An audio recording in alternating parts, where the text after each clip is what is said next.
Hi, friends and colleagues. On behalf of GWFM, I take this privilege and pleasure to invite you to participate in first ever virtual WFM Hackathon 2021. This is conceptualized by GWFM and supported by Verint.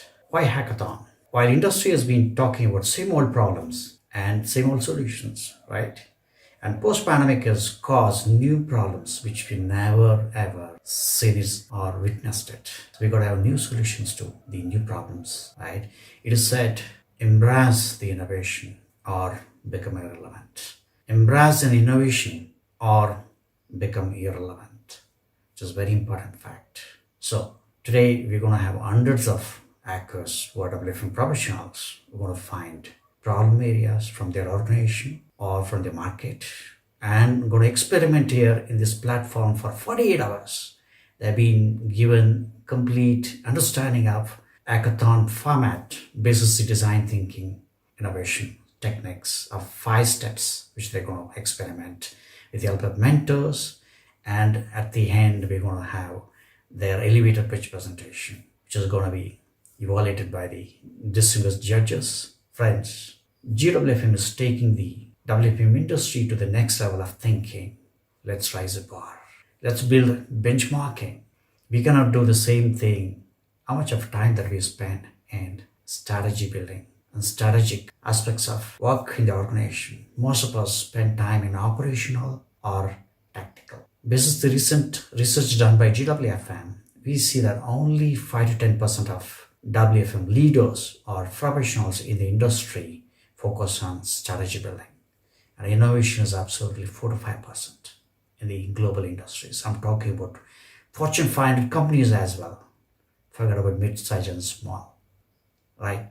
So, invite you to WFM innovation journey from now on. Hackathon is a format. Please watch out till the end of Hackathon. We want to acknowledge distinguished judges, magnificent mentors, and the hackers who are from all over the world, from top industries.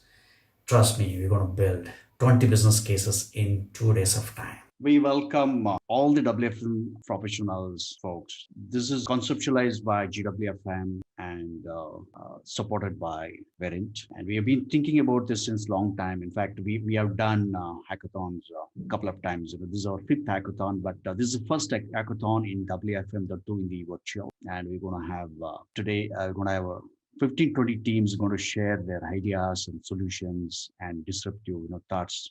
Tomorrow we're going to have the presentation from each one of us, and today is the day that the ideas day for WFM. So with this, I welcome you to International WFM Hackathon hosted by GWFM and Verint. I invite Satya and Sridhar to have a few words. Good to have you, Satya and Sridhar. Please have your perspective on sharing, and your wishes are truly appreciated. Thank you, Dr. Shiva. Morning, everyone, and thank you, Dr. Shiva, for hosting such a grand event. I think it's a privilege to all of us to be part of this event. I'm really looking forward to it. One thing that I would want to call out here is, everyone is going to come out with a lot of ideas, a lot of initiatives, and some thought-provoking ideas here. I think what is important is for all of us to take back what we learned here. Every organization would be at a different phase. Things that organization A would be coming up with, maybe some others would have already done it 2-3 years back, or some are still planning to do it. It doesn't matter which part of the phase you are. What is important is what you take back and learn, and you can implement it back in your own area of influence. I think that's going to be a very important piece. I think somebody mentioned they are nervous. I think we all are slightly nervous here, but it is that nervousness only which is going to take us further ahead from a learning standpoint, and that's what I'm really looking forward to. So best of luck to everyone, and really looking forward to this session now. We have thanks, Satya. Looking forward to having you whatever time possible today. Watch out for the hackathon by the hackers in WFM. And thanks for being there and being supported a lot today and tomorrow. We are going to evolve it. Sridhar, can we have you? That's fine. Hey, Satya actually captured the essence. My only two bits is that as a WFM professional, I think we don't really learn by just learning something, it's by doing it and by from our people that we meet. And, you know, this hackathon is going to be so interesting for the simple fact that one of learning that's going to come out of it. I'm excited about that. And I've never stopped learning. Looking forward to this. Thanks, Sridhar. Sunil, are we there? Hi, Hi, Dr. Shiva. Hi, Right Sunil. here. Good to see you. Good to see you again. Good to have you, Sunil. Sunil, can I have a few words from you? This is the first hackathon we are hosting, and thanks for being there from Verint. And your people have been supporting us. So this is the inaugural hackathon in the global market, and it's so happy that we're able to take this up. It's our opportunity that, and our fortunate that like we are pioneering this, and we have great minds of. WFM. We have great participants from top organizations worldwide, and we have great uh, mentors and coaches. Also, the judges. It's a really great platform that we have created today and tomorrow. We can have a few words from you. Thank you, Dr. Shiva, for giving us the opportunity. I would say it is really an honor to be associated with such a forum. I mean, all the best minds in the this specific industry are here. I see the numbers as I look at it rises from 80 to 86, and probably during the day we'll have more attendance as well. So exciting! I mean, I would never have imagined going out meeting 100 people of WFM in a year, probably. Although I wish I could. But thanks for bringing everything together. I think people will talk about the time of change, and I've been talking about it. You've been talking about it for valid reasons. And during this period, it's an opportunity for us to innovate. And I think you brought this event exactly at the right time. That here is a opportunity for us to leverage the challenges we have and convert it into an opportunity, bring out new ideas around WFM. I'm really, really looking forward to what the bright minds have to tell us. I'm here to learn. I think you have put in the right idea that you learn by sharing. And I'm looking forward to this. Really, really looking forward to this. Thanks, Sunil. Thank you, Dr. Shiva. Thanks, Sunil. Thanks for being there. And we want to have one video, which is a launch of inaugural WFM Hackathon Friends. I'm just going to play this, and we're going to make this available for all of us. And this is our hackathon. Okay, this is everybody's hackathon, and this is our hackathon. Okay.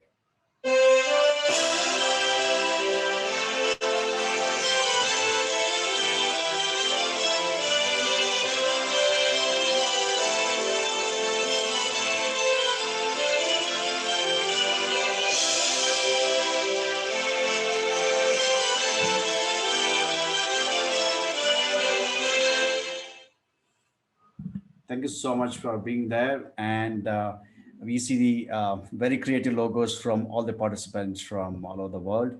And this is conceptualized by GWFM and in partnership with Verint. And today we inaugurate International WFM Hackathon.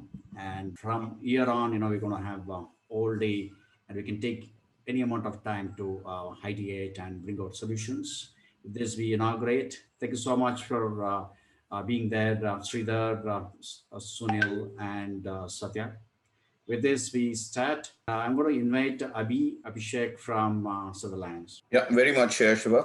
So we have some amount of context which we're going to set, and why hackathon, and what is this, and what is it we're going to do it, and some perspective that we have from Abhishek from Sutherland, and we have been talking about it since for some time. Few of the thoughts and the insights that we thought of will share together. Thanks for being there, Ravi. Over to you.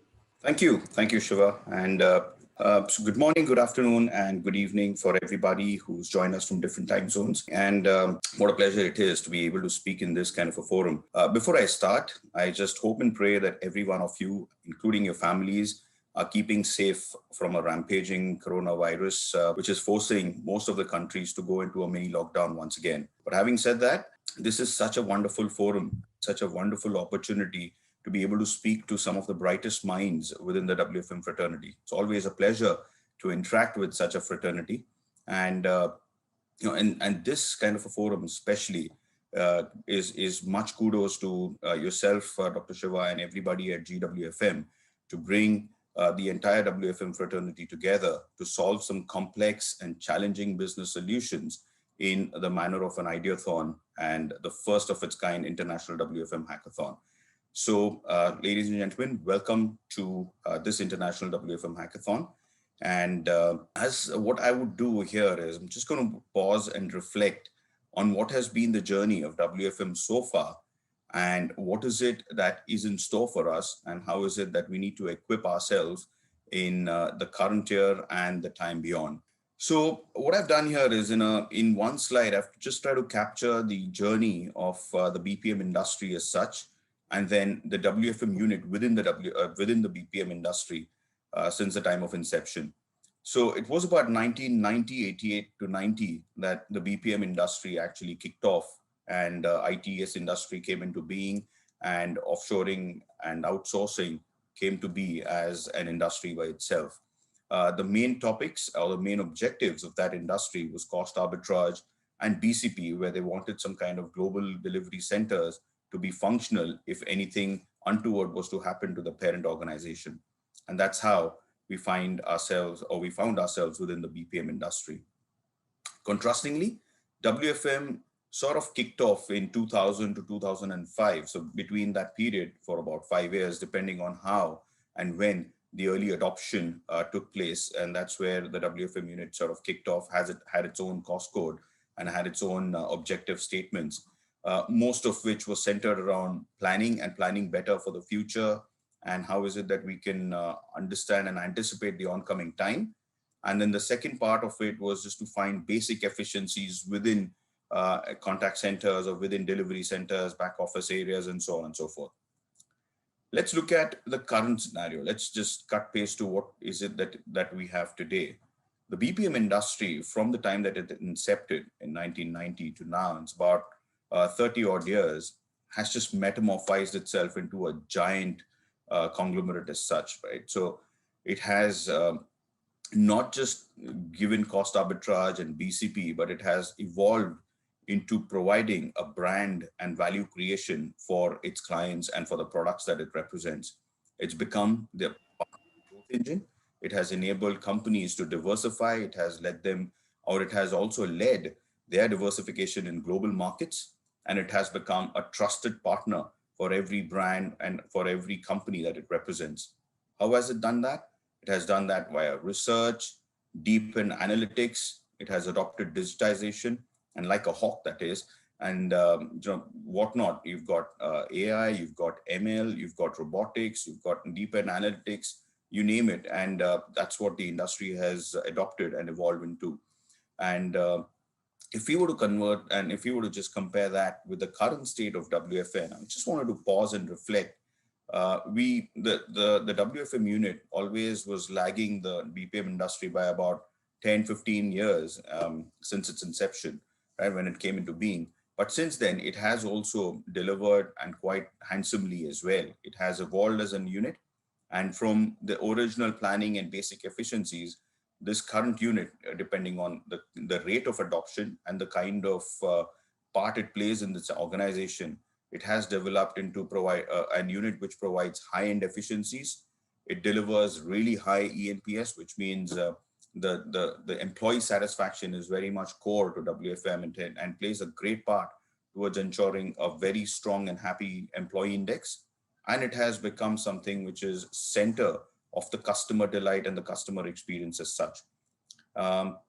These are the main kind of objectives that we play to, and all the kind of services that the WFM team offers in terms of deepen analytics, or maybe the forecasting and really smart forecasting, or be it scheduling and real-time analysis, and converse to that, and complementary to that would be its analysis that it provides. But most of that give way to this three-pronged strategy that we have over here.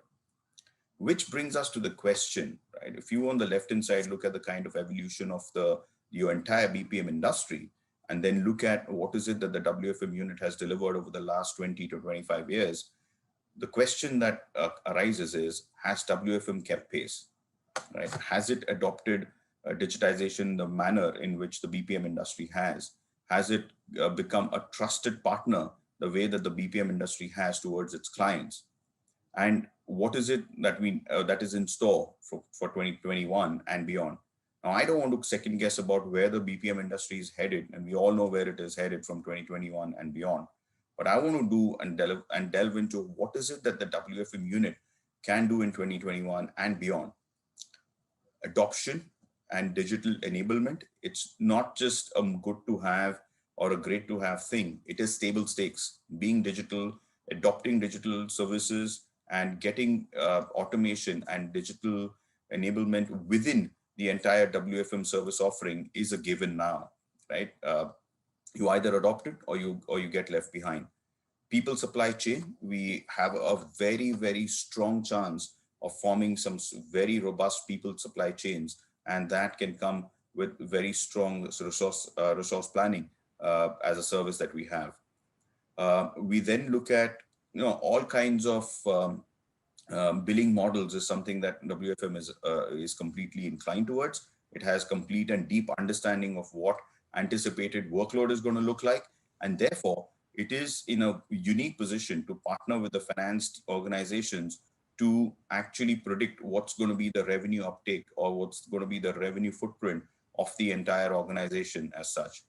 It also, the WFM team also understands to answer and to address that workload, what's the kind of workforce that is going to require or that is going to be required, and where is it going to be serviced out of, right? So it has a complete handle on the number of people required and the entire logistic and the location footprint as to which sites that we need to operate out of and how much of it can be done from work from home, etc. And therefore, it has a complete grip on the entire expenditures as well, which is why it is in a very unique position to be able to anticipate and forecast the oncoming P&L for the entire organization.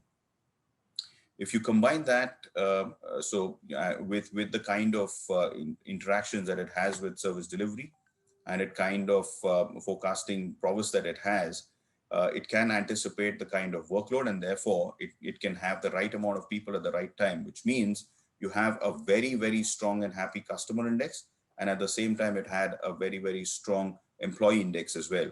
So you look at some of the cream objectives of any organization, which is having a very robust supply chain or a people supply chain, having a very strong grip on revenues, having a very, very positive P&L index, and having happy employees that are servicing happy customers. All of that is core to any industry, any organization. And which is why I say WFM is in a very, very unique position to be able to deliver on each of these. How are we going to do that? Obviously, digital enablement, but very, very clearly, we got to evolve and we got to innovate, right? So the watchword is innovate over there, and which is why I've got it in bold italics, and which is why innovation is going to be the kind of catalyst that is going to propel us towards the center stage of the organizations that we represent. And which is why I think this kind of a forum where all the bright minds of WFM are sitting together, trying to solve panacea problems or the kind of cogent problems, the deep end challenges that every organization has. And these kind of challenges, if they can be solved in such a platform, in such a event, then I think it gives a complete thrust to the WFM industry as such. So Dr. Shiva, I think big kudos to GWFM and big kudos to yourself for putting this kind of an event together, to have such a strong fraternity of WFM professionals come together and try and solve complex business problems. So I again, once again, I take this opportunity to welcome you to this forum. Over the next 2 days, just forget everything that you have and just focus on the kind of problem statements that you have taken. Look at what others have come up with. Just be in the mix and just enjoy this event. Let the creative juices flow and enjoy the hackathon, guys. All the very best and enjoy the event. Thank you, Shiva, and back to you. Thanks, Avi, for being there and talking about the context why hackathon and talking about the how WFM industry evolved from 1990, right? And this is really need for the hour and very essential for us to know the. There is a correction. This industry is not 1990. It goes way back. Anyways, we leave that. We'll pick that up later, man. Yes, Sridhar. Sorry. This industry is not just 90. Yeah, fair enough, Sridhar. I think some of the early signs when it came through was during the 80s and the 90s. 90s is where it actually gained critical mass and started helping out all the global systems. No, that's okay. I think we'll pick that up offline, but let's focus on the hackathon. Sure. Thanks, Abhi, for the contact setting, and thanks, Sridhar, for sharing insights. Yes, and it has been there. I say that yes, it has been there right from our mythology days. I mean, WFM is a science and art. I mean, it is in existence, but like we started to see that later point of time. It was there in the world wars as well. Great insight. Thanks, Sabi, for sharing your insights. It's really truly amazing and great learning. And thank you so much. Do we have Sunil now? Sunil, are we ready with your presentation? After Sunil, we're going to have logos presentation, and we'll roll on the hackathon friends. We're all going to have free flow to have and start presenting on every stage, which is where we're going to really have learning from each other, start showcasing, and that's how we're going to roll on. Thank you. Thank you, Dr. Shiva. I'll just, all right, and welcome to the Executive Engagement Center of Verint, the virtual center, if I may call it. Thank you once again, Dr. Shiva. So, it's a pleasure once again. I was really looking forward to this session because I think over the last 1 year, we were talking about, times of change, but it seems that change itself is going on. I mean, last week when I was talking to Sakshi, we were thinking, we will talk about how you're going to come back to office. And yes, while that's still on the card, but here we in Maharashtra, where I live, there has been a rollback and people have been asked to work from home again. So I think this kind of changes will keep happening. And it's going to be great to listen to the bright minds here present tomorrow, their thoughts around how these challenges can be overcome. I'm sure they will be addressing some of this as well, while also looking at some of the futuristic aspects of WFM as well. So I'm Sunil Aryan. I am the Director of Practice for the Asia region at Verint. My focus generally tends to be around WFM and WFM for back office and the operations management on that. And I'm happy here to share. So I mentioned that times of change, and I think there has been enough talk about it. But some of the things around this are pretty strange. And sorry, some of my holiday thinking from last week came through into that. I mean, if you look at change, is not something we are facing in the current century. We call it the Roaring 20s, which is almost 100 years back. There was similar situation. There was a pandemic, probably more severe than what we are seeing today. And that led to a different kind of thinking, different kind of approaches. There was innovation which was coming out at that time on protecting each other, taking care of. Masks came out at that time as a concept, which people still don't want to wear for some reason. And there was a change in the communication platforms as well, which was bringing in new jobs, new way of doing things on that. And there was a automation perspective, which was around creating efficiencies around people by bringing in assembly lines. And those kind of thought processes were already there. Like you mentioned, Dr. Shiva, the workforce management concepts started trickling in at that time. And here we are 100 years later, facing a pandemic and looking at innovations and using technology to convert challenges into opportunities, as we call it.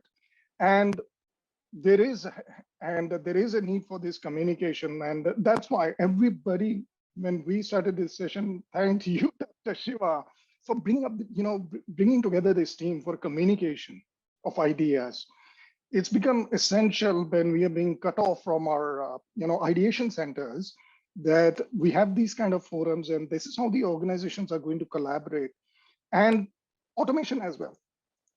So automation has changed. I mean, when we talk about automation today, people in our industry at least will think of RPAs. and they are the digital workforce. And these are some of the aspects which are beginning to impact WFM in a slightly different manner. And it'll be good to hear again from the team, which is going to ideate on this as to what is that their perspective is. I will share some of the things that we did in this time of change and that we are beginning to do it in a slightly different manner as well going forward. So out of those three ideas, if I look at the first one, that the innovation piece, well, some of these innovation is, you would say, more evolutionary rather than revolutionary in many aspects. We do have some aspects which I'll talk about later, which are fairly revolutionary in WFM space, that is. The first is, sorry, was there a question? Sorry, somebody needs to go on mute there. Thank you. So if I look at the work from home environment, I think the hybrid environment, and that's been a conversation point for WFM teams now for a year.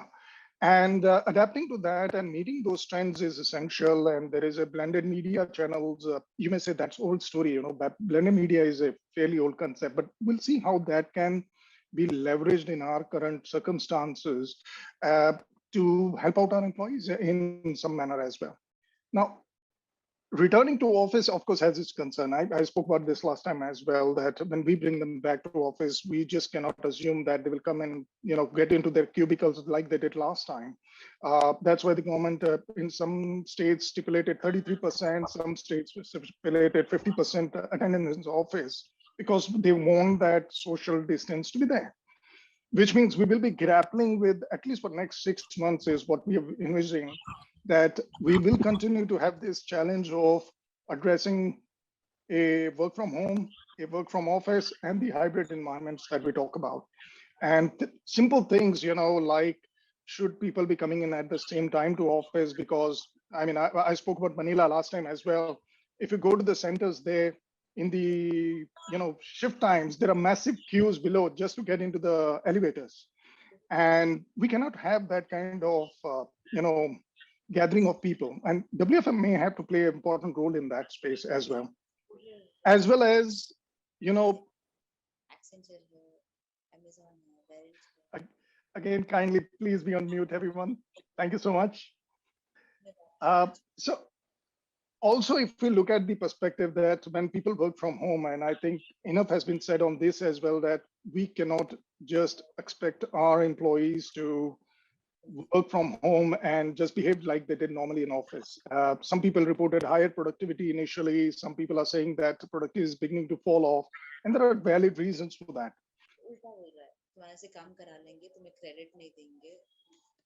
But मुझे तो कुछ ऐसा नहीं लग रहा है और तुमसे ही सारी इंफॉर्मेशन ले लेंगे.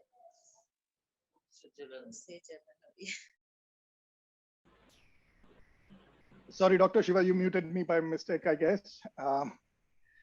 Okay, so these are some of the background issues that we are facing today. Of course, there have been perennial issues with WFM. We will see how we can address that from Verint side as idea.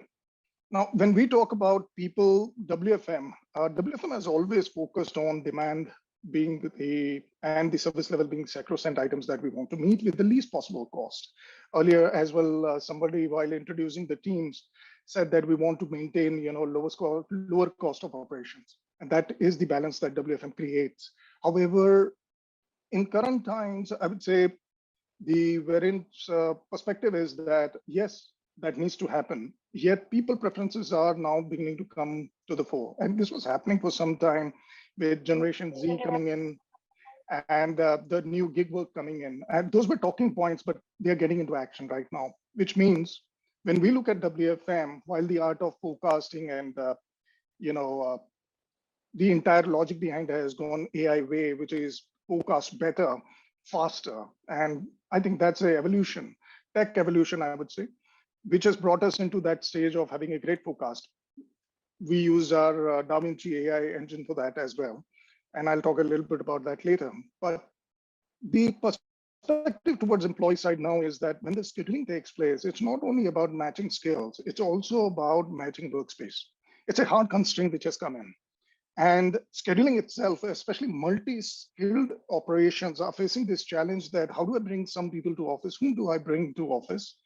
And who should work from home?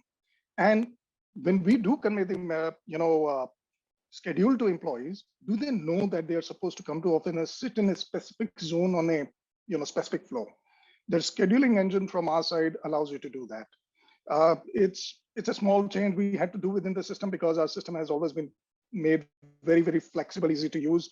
And therefore, we will be able to incorporate this very easily, that people should be able to look at their schedule with the zone information, with the floor area that they need to be in, whether they are working from home or working from office. Small change, but it has a significant effect. The other thought processes we brought in, again, due to the flexible nature of our solution, was while the old school thought was there are work patterns that we allocate to employees, they can have a view of what the schedule looks like for the week. There was a bidding allowed. I think in some of the clients that we had, they started bringing in bidding for everyone, which was not the norm in Asia, by the way, earlier. So shift bidding came into play, and it changed after that. People started getting into the stage where they said, let's give that employee flexibility. Especially, there was a lot of talk about, sadly, the ladies who were working from home had two kind of pressures to live with. And that dual pressure required more flexibility, and some organizations stepped up, allowed the employees to choose their shifts across all the entire week that they were supposed to work. So I could choose Monday from one work pattern and Tuesday from another. So I may stagger my I would say shifts in a manner that is suitable to me to address my domestic needs as well. And that was small change, but it has a significant impact for certain population and certain organizations. And then it got really, really weird. I mean, the idea stepped up, and we got into a stage where not only do we allow, and this is the blended piece that I talked about, old concept, but now from employees' perspective, rather than just cross-skilling, cross-optimizing operations, it got down into the idea that people should be able to pick up the slot that they want to do, as well as the channel they want to do for that moment. We always knew that when employees work from home, they have this massive challenge of, doing calls the entire day. We just expect them to do that. However, if people are working from home, should we expect them to do that as well? Probably yes, probably not, for various reasons. And employees can now choose that during certain part of the day, they may want to do emails for a couple of hours. Now, you may think that this may be a escapist approach, but actually it's not. It's a win-win situation. If we allow our employees to do that, and during the day they can pick and choose which shift. Of course, it will be controlled by the back-end AI logic that they can only pick stuff which is required to be picked up. So if I pick up one email slot and somebody else does as well, and there is no more requirement for email at that time, then of course the employees don't get, the next employee who's bidding will not get that option to pick that. And why do I call it win-win? It allows the employee to work in the manner they want, working from a home environment, but it also allows us to, use the old logic of filling in the lulls and managing the spikes, etc. So it's great, actually. Some people were talking about split shifts during the day, but why not blend them? Why not allow them to have these hops and manage that and feel satisfied with their work environment as well?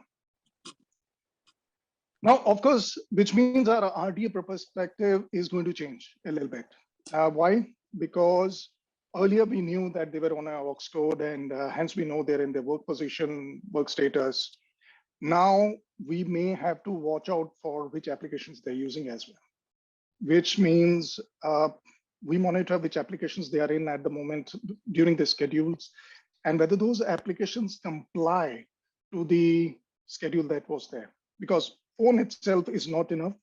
Supervisors are not working behind the employees anymore. They're not walking the floor. They don't have that kind of observation to correct them. So we can use application as one of the important indicators that the person is still engaged, still working, and not just with the headphones on walking around in the house while attending the call. So we can bring the control if you desire it to be so. Now, this, of course, has been very much from the perspective of the team present here, that yes, we will take into account employees, perspective. But communication is key in these times, as I indicated earlier.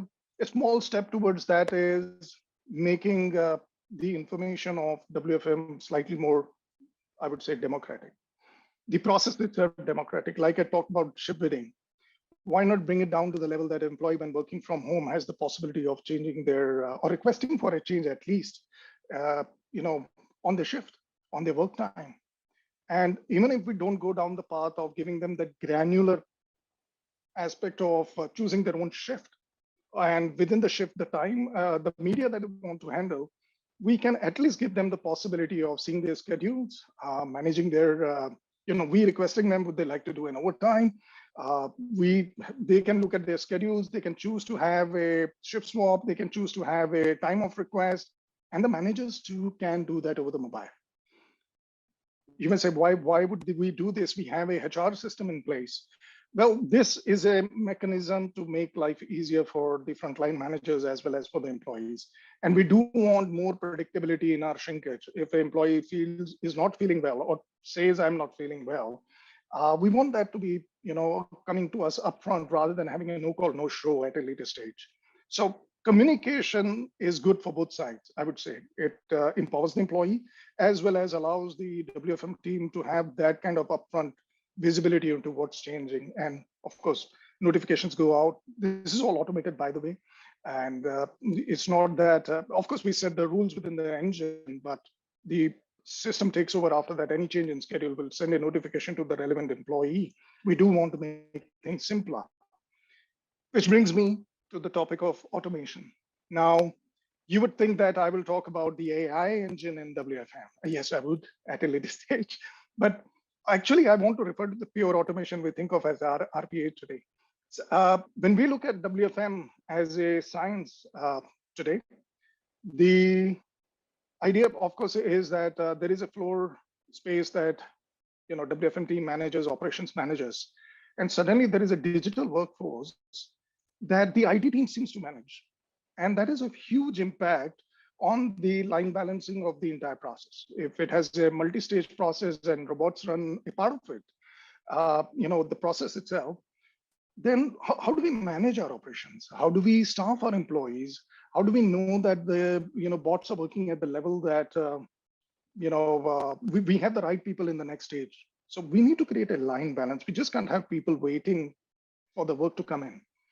And therefore, for us, we envision bots to be, you may say, a digital workforce, as I called them earlier, which means we measure them, we monitor them for performance, we look at them as a assistant sometime to the human workforce that we have. Sometimes they take over a part of the process entirely. Based on those scenarios, we should be able to create schedules around them as well. And this could be a multi-stage process. This should be a cohesive process itself where some team members will run as bot, especially if their bots are running in an assistant mode. They're changing your AHT. And it's essential to monitor that as well. I mean, if we ask, especially non-voice processes, that when was the last time you did time and motion study? The answer may surprise you. It may not be as recent as you thought it would be, which means there needs to be a constant measurement criteria, constant understanding of how the operation is running along those parameters as the bots keep coming in. And they're coming in faster than we imagined, right? Well, some people did imagine that there'll be, 30% of the workforce will be RPA processes. Now, with that, of course, comes in mind that let's look at productivity holistically. And you may hear me talk about staffing, forecasting, and productivity performance in one go, because that's how employees are measured. That's how processes are measured. You just cannot have a great forecast and a schedule, but employees do not come to office, or rather now, they just don't work for you to address the calls. They're there to address a business need. Hence, performance is holistic. And we can feed that information of performance into the solution for, giving them a gamified perspective, a idea that, yes, you are going to now work here And if you perform better, you will get better bidding options, you will get better leave leverages within the system, better shift options. All that can be gamified, and we can tie that together. So that we do, I think, in some respect in the contact center. But as we step into the back office space, things change dramatically. Non-voice processes, as you may call it. Abhishek talked earlier about the BPM perspective of things. In back office, I think that becomes very, very relevant, where BPM and WFM needs to run sort of in cohesion. In contact center, we have a ACD environment. The feed comes in from ACD into the WFM system, and we leverage that in statistical information. We leverage that real-time feed to optimize our operation. What happens in back office? Sadly, those things do not exist. And when people work from home, the old idea that there is work in office, please come and visit our office, work here, and please go back to your homes is no longer valid. The work needs to reach the individuals there, very much like the calls. And for us, the ideation of WFM does not rest only with calls. It carries on across the enterprise. And we truly believe that service delivery across operations is about workload management and workforce management. In contact centers, workload management is done by the ACD, some sort of queue management, borrowing people, etc. But in back office, we have to manage that in one go, which means we need an engine, BPM engine, which when it provides is where the work management, the demand side of things, and the supply side, which is people management, resource management against that, is done in cohesion. So system knows who has logged in, who has which kind of proficiency, can deliver 10 work items or 11 work items or 12 work items in a day. And according to that, it will prioritize and allocate the work. So it's a very strange way, well, I won't say strange, it's a very exciting way of doing WFM, where your staff plan will, almost like a dialer, pacing ratios will drive how you deliver your service levels, because your staffing will now dictate how the work is coming in, how it is prioritized, which skill is where, in which geography, the work will follow them. And you will get a real-time information as to whether you have the right number of people there. And, or if you don't, it will reflow the work into another area or another team if we set that rules up. Very, very exciting way of doing things in the back office. So we prioritize, optimize staff, and manage SLAs based on that. Buddy, Adori. So, was that something for me? So the perspective, of course, is that when you look at individual teams, every team manager should have that grip on operations, irrespective of where people are working, what kind of people are working as well. If you see in a single snap, we can manage our operations for contact center guys or for back office operations. And when we do back office operations, RPA, digital workforce, and the human workforce, we can see their status, who's delivering how much work, how much is the throughput, individual level, rolled up level, to have a complete picture of how the operation is running, which is sadly lacking in non-voice processes. I would say to great extent in voice as well, where we're bringing the application visualization in RTA. And for BPOs, this has interesting possibilities, because many BPOs are billing themselves on, you may say, FT hours, old school, but some still do that. Some in back office are billing by number of transactions, and the evolving method is that they are billing by, you may call as outcomes. And having a real insight, having that information on the tip of the hand, and especially in non-voice operation, doesn't exist. Always, if you ask anybody from a back office operation that what is your start of the day look like, they say we start with the end of the day report from yesterday, and some call it the start of the day report as well. And then we will move forward. Now, that's not ideal, looking at historical information to go forward. Why not have real-time information around these parameters? And that's what we do, which in certain operations allows them to manage their staff in real time, manage those things, and makes life easier. They do that. I mean, of course, you guys are the expert at it, but managing that in real time has become possible with our work manager solution, which encompasses both the demand side as well as the supply side of things. Now, as you could hear from our perspective, for us, there do not exist silos between back office and contact center and branches of enterprises. Whatever we do it across everything. I didn't talk about branches here because it may not be relevant to this forum, but our ideological approach to WFM, to solutions that we provide, encompasses all three areas of operations. Now, people do ask, what's happening exciting as a product with Verint? There's a lot. This is just a snapshot. We are building more and more AI. It has always been there in our planning. We never even hyped about it because it's natural to have AI. It's there. It should be in the solution. It's part of our product, in-skin into the product, I would say. There are a lot of new constraints, a lot of new ways of the, market told us, please do it. And we delivered it very, very rapidly. And the reason for that is solution had the flexibility to do so.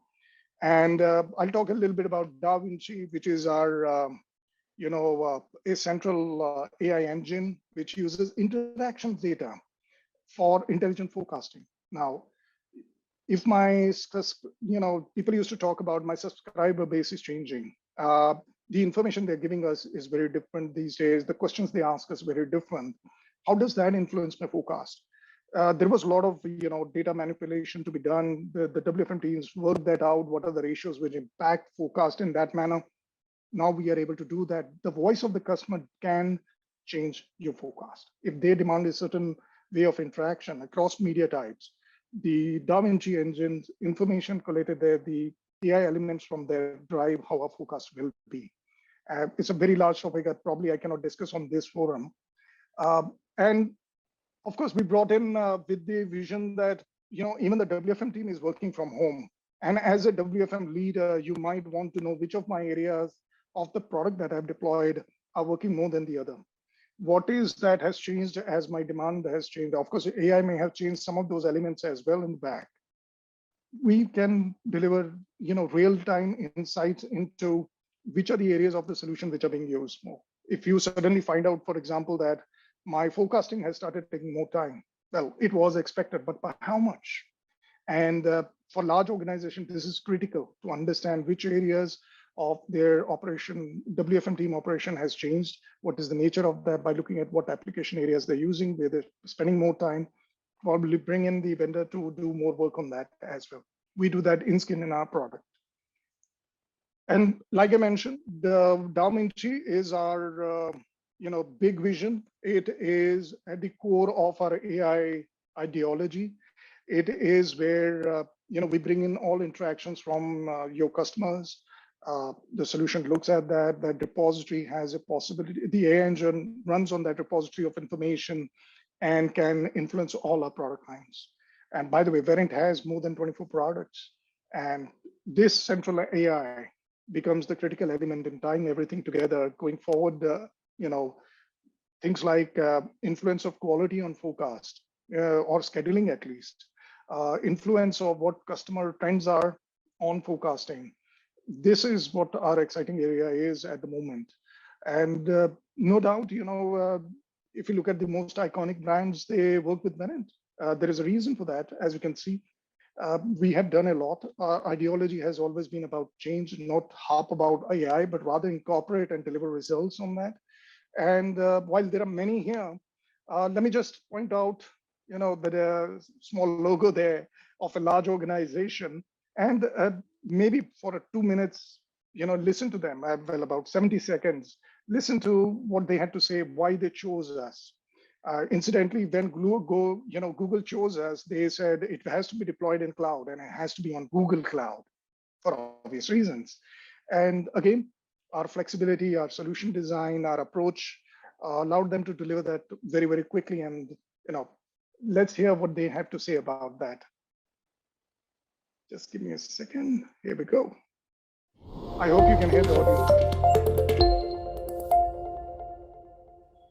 Yes, hi, I'm Rajiv Srivastava. I am the co-lead and general manager for Customer Conversations platform at Google. Now, Google is looking to use the Verint solution to help plan and manage a workforce which is distributed across the globe. Google is a large company. We are supporting 160 billion plus revenue, and this workforce is located in 50 plus locations around the world. for us to better plan and forecast this workforce to make sure we are matching supply and demand for our conversation needs, we would be using the Verint solution to help us do a better job of that. Where we expect the Verint solution to help us is to make sure we have the right people in the right place at the right time. And when they're answering these questions, we want to make sure they have the right tools, and that will come from a combination of Google's contact center solutions combined with the Verint's forecasting and scheduling capabilities. Our partnership with Verint has been there for a few years.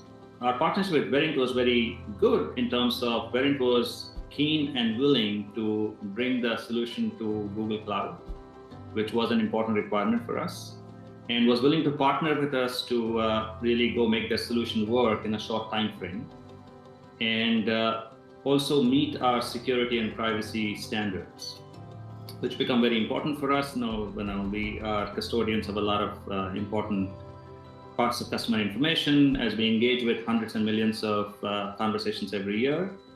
Those capabilities become important, and we felt Verint would be able to provide the right set of capabilities for us to manage those conversations.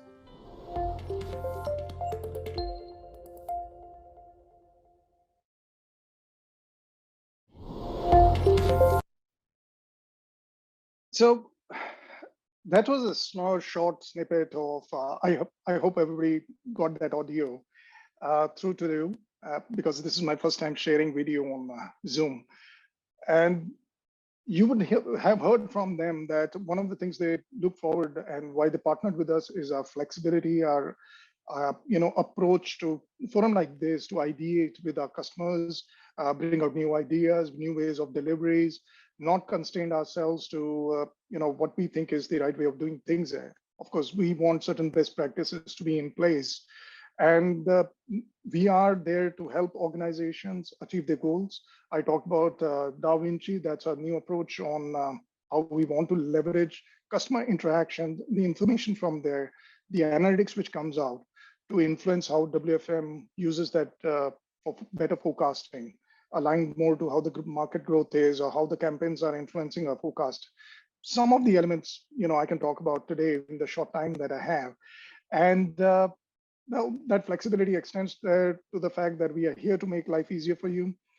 If I look at from WFM perspective, we want to give your employees the possibility to look at schedules, make their own choices, make them feel confident about coming back to office, knowing that they know which zone they'll be working in. They will not be rushed into a sort of dense work environment.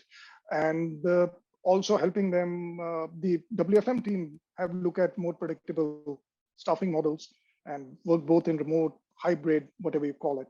That has been approach. And I thank you once again, Dr. Shiva, to give me this opportunity, to give Verint this opportunity to talk a little bit about what we are doing in this space. I know some of these ideas might be new, some may be something that you have already incorporated, and I look forward to hearing from what comes up ahead in next 2 days around these as well. Thank you very much. Thanks, Sunil. It's really fantabulous presentation, and this is neat for the Haber. I'll say that. And we are at the right time, at the right place, and with the right people. So with this, if there are any questions for Sunil, feel free to ask Sunil. So he's here for some time, and if there is anything you need later, also you could connect with him. He'll be around.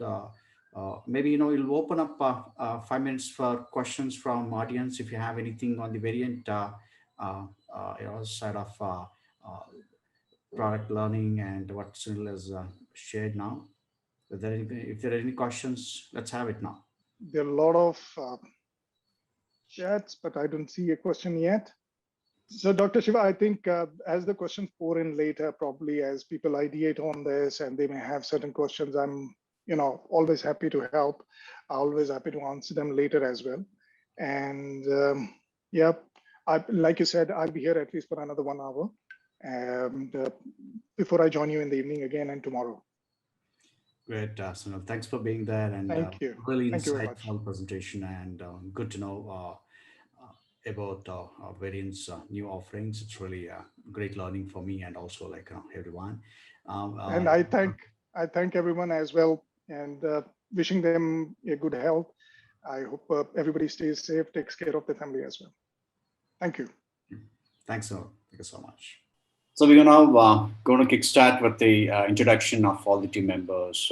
And with this, welcome all to GWFM and Verint International WFM Hackathon 2021. WFM folks, we are here to bring in new change, new innovation, and new transformation in WFM. WFM is 20 years old ideally, whereas we're going to be future ready WFM professionals, and we're going to make organization future ready, which is where the hackathon is calling us for. We've been learning conventional way of classroom and then the virtual learning, but hackathon brings us all of us together, get to know. We're going to craft and we're going to design more than 20 ideas and 20 business cases today. And in one day today, you're going to really see the kind of ideas coming from each team, and each ideas are worthy. And let's see that how is that team going to bring their solutions, and then how is that they're going to ideate. Finally, how is that they're going to bring in kind of solutions to it. We have mentors who already started mentoring and coaching for the team, and they're all aligned. All right, so now we come back to the hackathon. Let's have your logos presentation now, and post which like we have all the free flow. I already see that KPMG team is already discussing with his mentor. They're going offline and they're going to come back in some time. In case if you want to go offline to have a discussion with your mentor, and feel free to go ahead. It's not a problem. And also, for some of them, who are looking for breakout rooms, we're going to create breakout rooms for them. And this is absolutely free flow. And feel free to bring your innovation and start working on your problem area and problem statement. And so we're going to have every stage that you complete. Let's have presentation from you so that it will be good insight for you to share. At the same time that we'll have learning for others as well. Okay, every stage that you complete, you could just share. And whoever is now painting for the logo presentation, can we have you here? In the middle as well, there is a logo of people in a huddle. This symbolizes each individual contributor with each of their different ideas, as denoted by the different colors of the people, put together to form into one single and cohesive concept. And then outside of it, there is a light bulb, which denotes the innovative spirit of all team members. On the light bulb, there are two-toned gear, which symbolizes the change from a now obsolete process, the color gray, to a fresh and up-to-date process, the color green, brought about by the challenges that we have experienced for the last few months or more, for the last months, 2020 and 2021. Now, the yellow background and the overall logo is a representation of the team's optimism that this new idea will flourish and will one day be used to elevate WFM standards all over the globe. That's fabulous. Amazing. Very creatively done. Team Sutherland, Philippines. You rock. All right, so who's ready now? Okay, so we're calling it as HGS Quest Pirates. Pirates are mission to disrupt and transform WFM. That's the tagline, right? Okay. So this similar structure of a collaborative approach between all the people of the organization. I mean, maybe it's from the different departments, right? Different walks of life, right? Different geographies, because we are spread over 6 or 7 countries, right? So different geographies. Mm-hmm. Holding hands and being together, right? A collaborative approach with an idea, which is a spark from inside, which we want to develop and get it completely across the organization. So that's the theme, that's the tagline, and the name is HGS Quest Pirates. That's very significant. And I see that, wow, in between bulb was, which is an idea. It's coming, and I see the sky there, and also the sun rising from there. Yes, it's yeah. I mean, today we also saw the sunrise, doctor. Like, my team working in the night shift after a lot of days has seen the sunrise too. So basically, like what you mentioned, right? I mean, idea from inside, right? Idea from inside is what we thought about when we wanted to put this logo in. Each idea really, like uses a lot of thoughts, and if we can get our idea into thoughts and thoughts into, the adaptation and also the implementation, right, in real scenario, which is where we add value to the business and, to ourselves. That's amazing, Ramesh. It's really very good. Thank you. Give a round of applause for SGS team. Wonderful.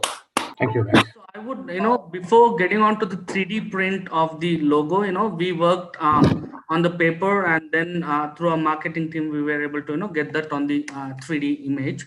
So we have a, paperwork also for this logo. So I would like to call our team as WFM Illuminators. The reason being for this name is, right, so, and the company's name is also Diya System. So Diya means lighting, lamp, right? So which always try to give light. And in the same line, we wanted to keep our team name. So Illuminator is something, we always look to lighten the process and, be strong in our areas, right? So that is the basic intent or background behind the team name. Now I'll just take everyone through the logo.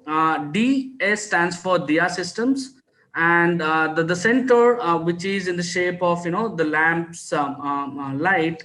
So that is nothing but enlightening the process. Sharing the best practices and making sure the process are running smoothly and in an efficient and effective way. Now, the right, left, green color birds are nothing but, we need to always be like a flying birds and think outside the box, so that it will be always, good. When you think outside the box, that's when the ideas, get replicated in a bigger ways, right? So that is what the bird signifies there. And the doom on the top is nothing but, the umbrella where we try to cover our company in terms of everything and the best possible way a WFM department can do, right? So I have learned something from my previous, conferences through GWFM, that definitely, WFM is not always a revenue generator, but WFM is definitely a loss preventer, right? So we want always a company to be running without loss. If we are not able to get profit, at least we should stop getting into the negative GMs or negative PNL, and avoid being on loss, right? So that's the basic idea beyond the doom, and this is the entire significance and the background about our logo. Great, looking very innovative, and I see the lamp in between, and wow, each color is something very significant and very innovative. That's great. And I see that you have designed this on the paper as well, right, Raghu? Yes, and we are going to put that on a PPT as well, because that's what we wanted to do it. We designed it. Yesterday we again got together, and we scribbled down multiple designs, and we found, okay, this is the best. Have our design as a logo. Very creative and very innovative. Good job, Raghu and team from Diya System. Wonderful job. Thanks, Shiva. Thank you, Shiv. All the best. Okay, so now who's ready next? Okay, so our team name is Collaborate with Connecting Beyond. So what we have thought through this entire concept is that as a workforce management team, we collaborate with various teams within the organization. We are more of an enabler. So we thought we would go ahead with that name, Collaborate. Collaborate, as the word indicates, we work along with the team. And the 8 that you see here, we have taken that liberty to have the infinity symbol stand up, right? Just so it comes along well with us and with our name and the number of team members we have. It's the infinite possibilities that we have when we collaborate with the business groups, when we collaborate with the other teams about how we can go ahead and create wonders in the business. So that's the kind of logic we have picked up. And Connecting Beyond, the tagline that we have, also goes out to say that there are infinite possibilities that we have when we have to work along with the business team. It's just the beginning. The other side of it is the number 8, also signifies towards new beginnings, new possibilities that we have. So we have given that character to number 8, and we thought we can start with it. It would be a good start for us to go ahead, and our team character in itself is about exploring new possibilities. Anything that's beyond the business things, creative thinking comes to us, and we thought we will pick that up. I'm sorry, did I hear someone say something? Okay, fine. And in a similar way, the choice of colors that we have picked up is red. Red again is more to do with the passion towards the work that we have, and the blue is of ocean.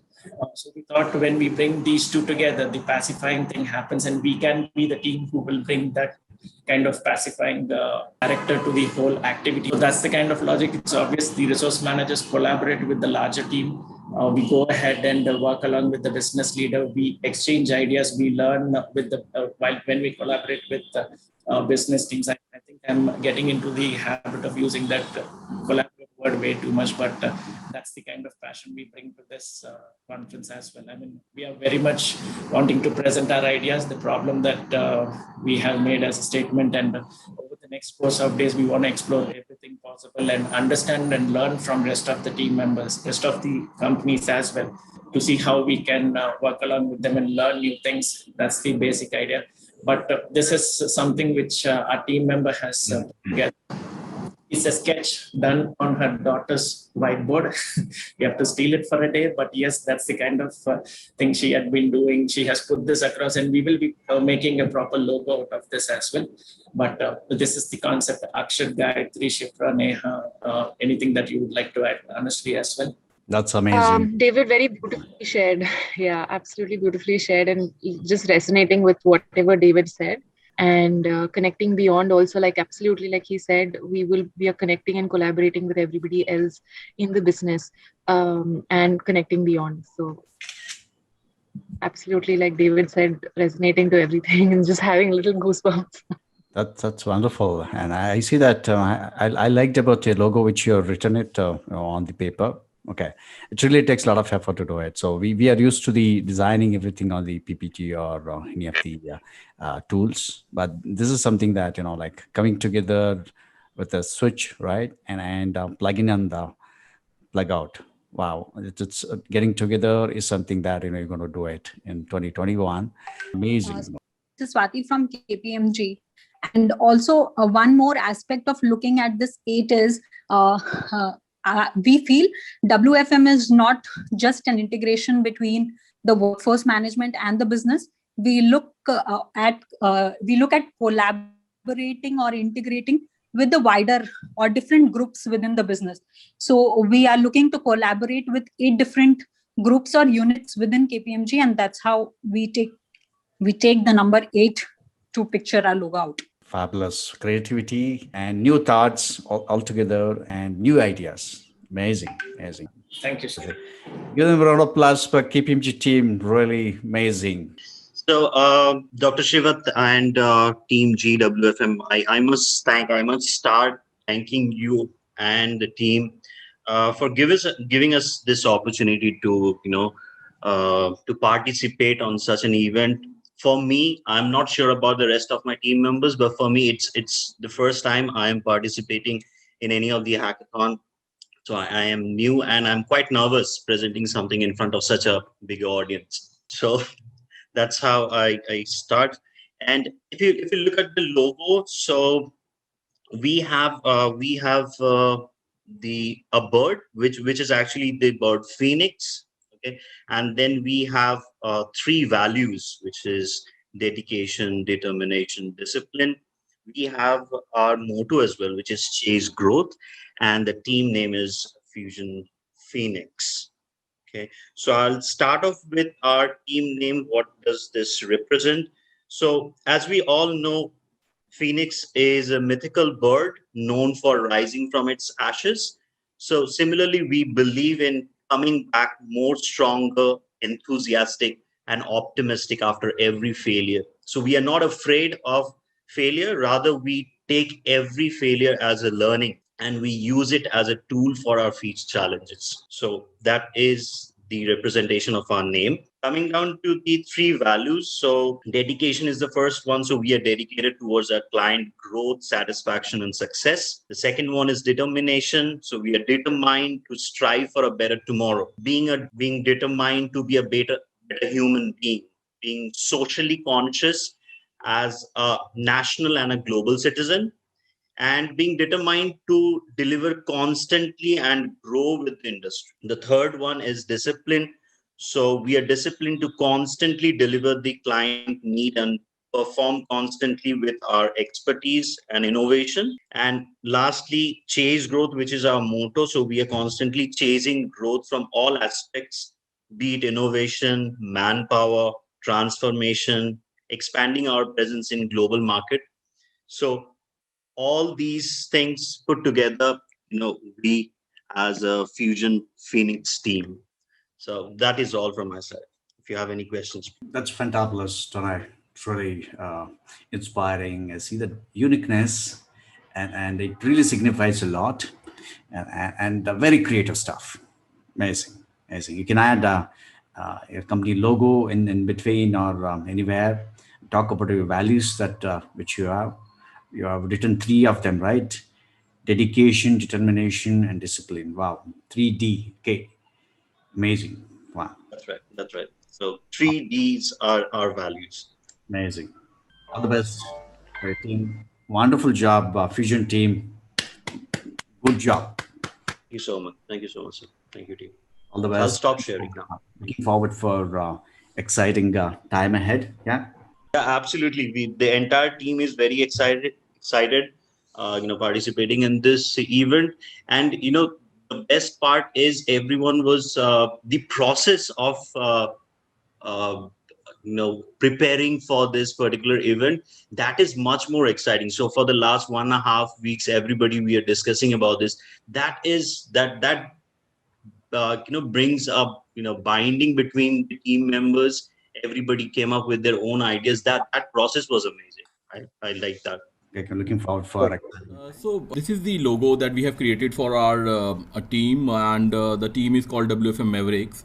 So the logo consists of four things.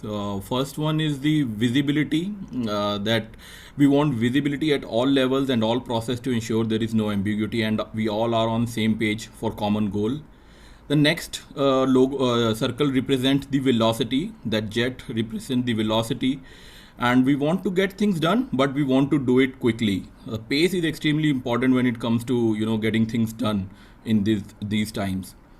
Third one is the values. We want to carry our values along with us, and we want to stick to them. These are the roots of our organization, and we want to grow with them only. The last one is the teamwork. The teamwork is important, and we want to get everyone together and ensure collaboration while maintaining diversity across team. We believe in equal opportunity for our workforce, which is our she force, we call them, and we want to give them equal opportunity. This is what that last circle represent.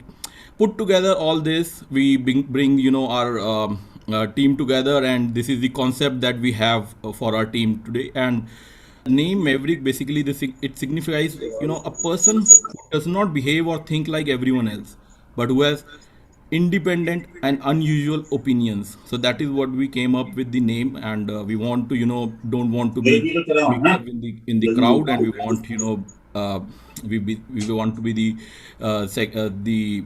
we want to be unique and independent, and we have to have unusual opinions. Okay, this is the logo which we have designed. The team name is Verint Gold Diggers. First of all, let me thank Dr. Shiva for having us and providing us the platform to present our idea to the world and take home new and innovative ideas in our mind. We will try our best to push ourselves and hope to contribute a little for this successful event. Our logo is a combination of text and imaginary that tells people the name of our small business and create visual symbol that represents our vision. Gold diggers are integrated set of processes that a company uses to optimize the productivity of its employee. Gold diggers involve effectively forecasting labor requirements and creating and managing staff schedules to accomplish a particular task on a day-to-day and hour-to-hour basis. Now I'm using the Verint, what we can say, colors which we use, and we have our V. You can see V for Verint, V for victory, W for V as in we all, and WFM, W for WFM. We have diamond symbol, and if you see our logo, there is no boundary because uh, the theme of our GWFM hackathon was to have no boundary, and we should think out of box, and there should be no box. So there's no boundary for that. And you can see it's something like a person who, when gets success and when he's very happy, he says yay. You can see the two hands coming out, and we represent our Verint integrity, passion, transparency, humility, and integrity. That's it from my side. If you have any questions, you can shoot. Very good one. I really like about the logo which you have designed, and orange color gold diggers is amazing. It's really looking very disruptive and great thoughts. And looking forward for exciting times for today. So all the best to your winning team. Thanks a lot. Well, the name of the team is Brain Benders, and we all are from Sutherland, India team. So basically, the logo you see, you have mind and a spine together. So the primary objective of having these two things together is identifying a problem is one side of issue. Another thing which comes into picture when you troubleshoot something is identifying the key data which is required to look into the issue and then finding out a solution. And once you have these two things together and arrive at a solution, the biggest thing will come into picture by then, the implementation. So the spine represents that the efforts of your implementation, and the brain represents all your efforts to put together a solution, a working solutions to the business, which helps in driving the decisions, which helps in driving your ROI, be it quantifiable or be it from the people perspective. Not always your findings should lead to a revenue or monetary benefit, right? There are a lot of things which lead to people's satisfaction. So whatever be the case, you need to make sure that you have both of these two things working in a very in synergy to drive this effective delivery of things, or maybe effective identifying of solutions, or maybe effective way of putting things together which can benefit the organization by and large. So that's pretty much about our logo, and I must say that I came across a lot of logos, a lot of ideas, which are really impressive, and now I think that the name Brain Benders actually suffices, that we need to apply a lot more to meet up the competition what we are going to see now. So well, I personally thank Dr. Shiva to pull up everyone together for this summit, or maybe for this hackathon. And I wish everybody, every single individual, every single participant, a very all the best. And let's connect in these two days, have a lot more discussions. That's pretty much, Dr. Shiva. Thank you for this opportunity. Thanks, Jay. And Ram, very beautiful logo, very impressive. I see that the people talk about left brain and right brain, right? So you're working towards digging to the left brain, which is where we can really use more often, and we can bring out our best of our thoughts and ideas. It's really very nice, man, and all the best. And looking forward to seeing exciting times ahead, and all the best to your team. I think it's a great Thanks, job, Shiva. and wonderful. Wow. Good one, Ram. Thank you, sir. Thank you. So who's ready now? So I'm Vandana Yadav from Hexaware, and about this logo, so we have designed this logo for us. This is something we follow as a legacy and deal with our challenges or the challenging tasks that we get in hand. So WFM has always looked as science, but we at Hexaware also believe it's an art. Our team name represents this art, and it also includes our approach as a team which is pre and post 2020 era. Well, we'll continue practicing traditional WFM practices. We believe in going digital and transforming the experience of our stakeholders through digital WFM. We are proud to say that Hexaware WFM is known for being digital even in the pre-2020 era, and we will take this even further now. So what craft as a word indicates here is with C, we talk about capacity and scheduling. With R, here R represents our RT and reporting. A represents automation. The another A represents analytics. F represents forecasting and the prediction. T represents the transformation. This works hand in hand with the stages that is defined here, and which is where it is termed as it is not just a science, it's an art.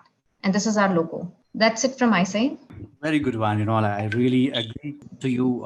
This is art, right? We talk about, science, of course, but it's an art. And it's both like art and science. When we have the art and science understood and start working towards, which is where it will really make difference in the organization. Truly amazing. Very well designed. Thank you so much. All the best. Thank you so much, Dr. Shiva. It's going to be a tough competition here because there are multiple brains which are working and those are excellently working. Thank you so much. All the best. So why Kingfisher, right? So we, there are about 120 different species of kingfisher found across the world, right? And these species have evolved based on the different circumstances or the different resources that are available across globe. We as a team also evolve and adapt to different and changing business needs. Like, we work for the project would work for voice, back office, inbound, outbound. We also have the COVID situation where we work from home, work from office, and a hybrid. So it's the kingfisher bird does the same thing, right? It works. It flies in the air. It is on the land as well as in the water, right? So we want our team to be present in all kind of changing business needs. That's one. The next thing is, kingfisher is very observant, and it is very fast when it comes to when it hovers around on top of water to find the opportunity and the prey that the kingfisher want to catch, right? So we are also these are our core values that we want to go with. That is velocity, consistency, deep dive, and disruption. So I want to add over here, it's very important in today, and one of our 3 V's that we considered in CNX is the velocity. So velocity is very important, how fast you reach out to the problem, to the customer, to anywhere. It's more important today. Second is basically the consistency. While the velocity is required, you should be consistent. Okay, it cannot be like 1 or 2 hours you have done an excellent work, you reached there, but then the consistency is not there. While velocity and consistency is there, you're consistent, then next comes to your deep dive. So we need to know where you're heading towards. So deep dive, you have to go and you understand the problem. So every time kingfisher deep dives to get his prey, right? So it's very important to deep dive to get in what exactly you want. And most important in today's world is disruptive. The kind of situation we're going into, you have to disrupt it to think different. You have to think out of the box, but then only you will achieve your goal. So that is the what by this tagline means: velocity, consistency, deep dive, and disruptive. Over to you, ma'am. That's very good. I really see that kind of bird that you picked up as a kingfisher, right? It's on the ground and also in the water. It gives flexibility, velocity, right? And I would say that, and deep dive and disruptive. I say that like an agile, right? And adaptability, which is something very important. Our business is growing and we got to be more agile, right? That's what it really means. Fantabulous. Great work, Melville and Debashish. Looking forward to have exciting hackathon. All the best to you. Yeah. Very good logo. Yeah, thank you. Thank you. Okay.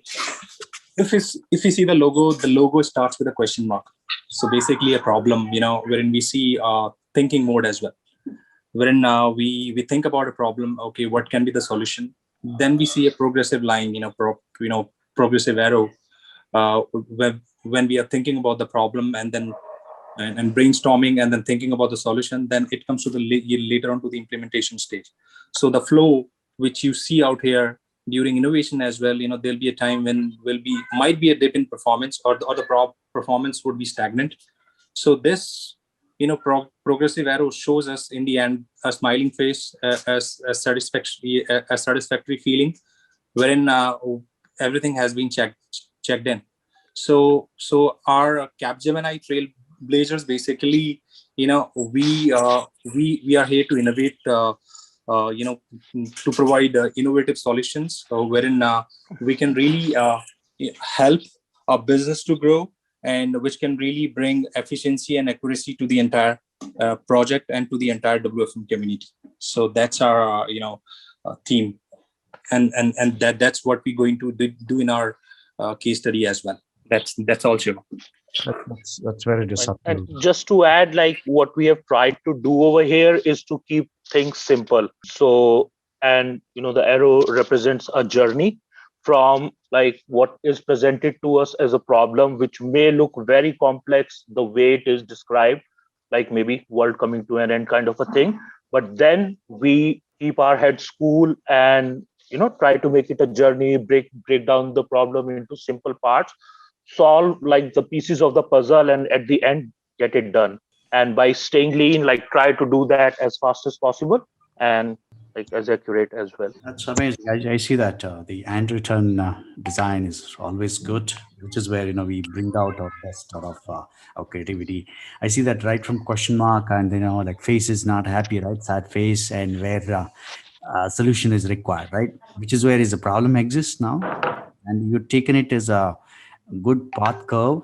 Okay, when straight road goes, which has no problem. When it has a curve, right? We have a lot of challenges. Breaking the challenges and then bringing in solution, that too with like finally you are. I see the tick mark, which is like achieved, and the arrow is going up vertically. I mean that shows the kind of solution truly done. Fantabulous. So also to add, Shiva, the name of the group, which is Capgemini Trailblazers. So it signifies that it's a group of people who are trying to discover and try to find a solution to the problem together. And once the solution is found, a trail is left behind. You can see there was a problem and a solution was made so that other people could also share the same and get the same benefit. So that's the reason for the name of the group, Trailblazers. Thank you. Very creative thought. Yes, Shiva, just to add, we wanted to keep it original because an idea is always original.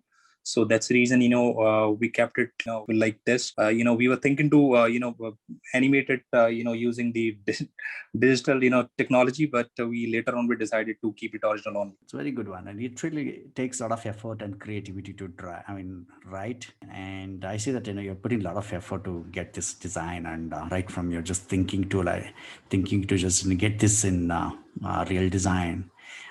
Truly inspiring. Great job, Capgemini and Kapil and of your team. So all the best, and looking forward for your solution. With the arrow that you really brought out here is really going to grow, and this is absolutely disruptive. Yeah, Shiva, and I completely second your comment. I will try to do justice over here.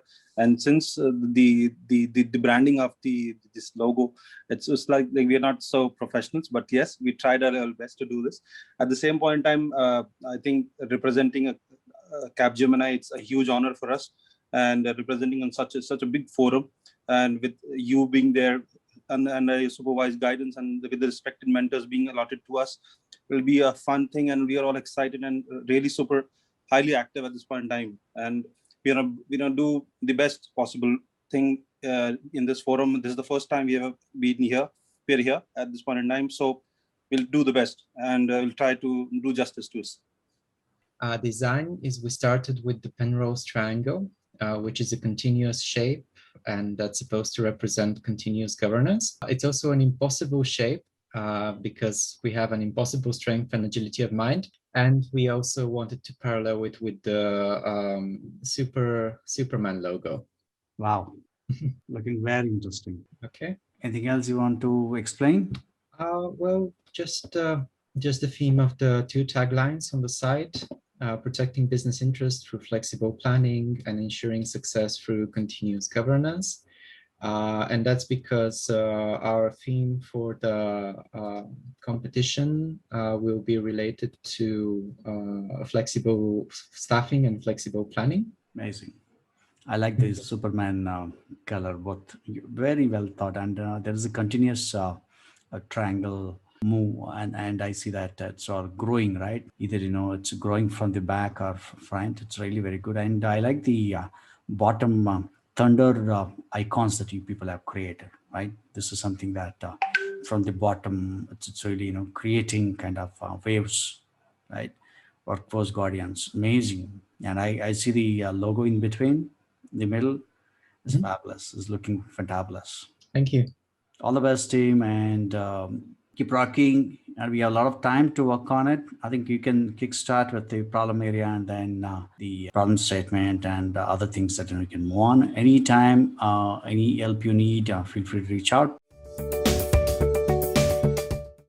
To be able to operate to maximum efficiency at the right time compared to the incoming volume, and also allowing flexibility in agent schedules. So those are two things, but they're very tightly related. The reason why we chose this problem statement is because we noticed that we have inefficiencies in our scheduling, mostly because of the fact that we are working with mostly full-time employees. So every time we cannot match the pattern of the incoming volume with shifts perfectly, we have under overstaffing issues. Our work from operation is a common scenario. Go on mute, please. Sorry, there's a bit of noise there. The best efficiency, may be voice or may be not. Right? So yeah, it is a global problem, and I think it is a good problem. I'm hearing somebody else's communication on the side. Are you able to hear me? I can hear you. Please, others, please hold on for a while, while this problem statement is shared. Go ahead.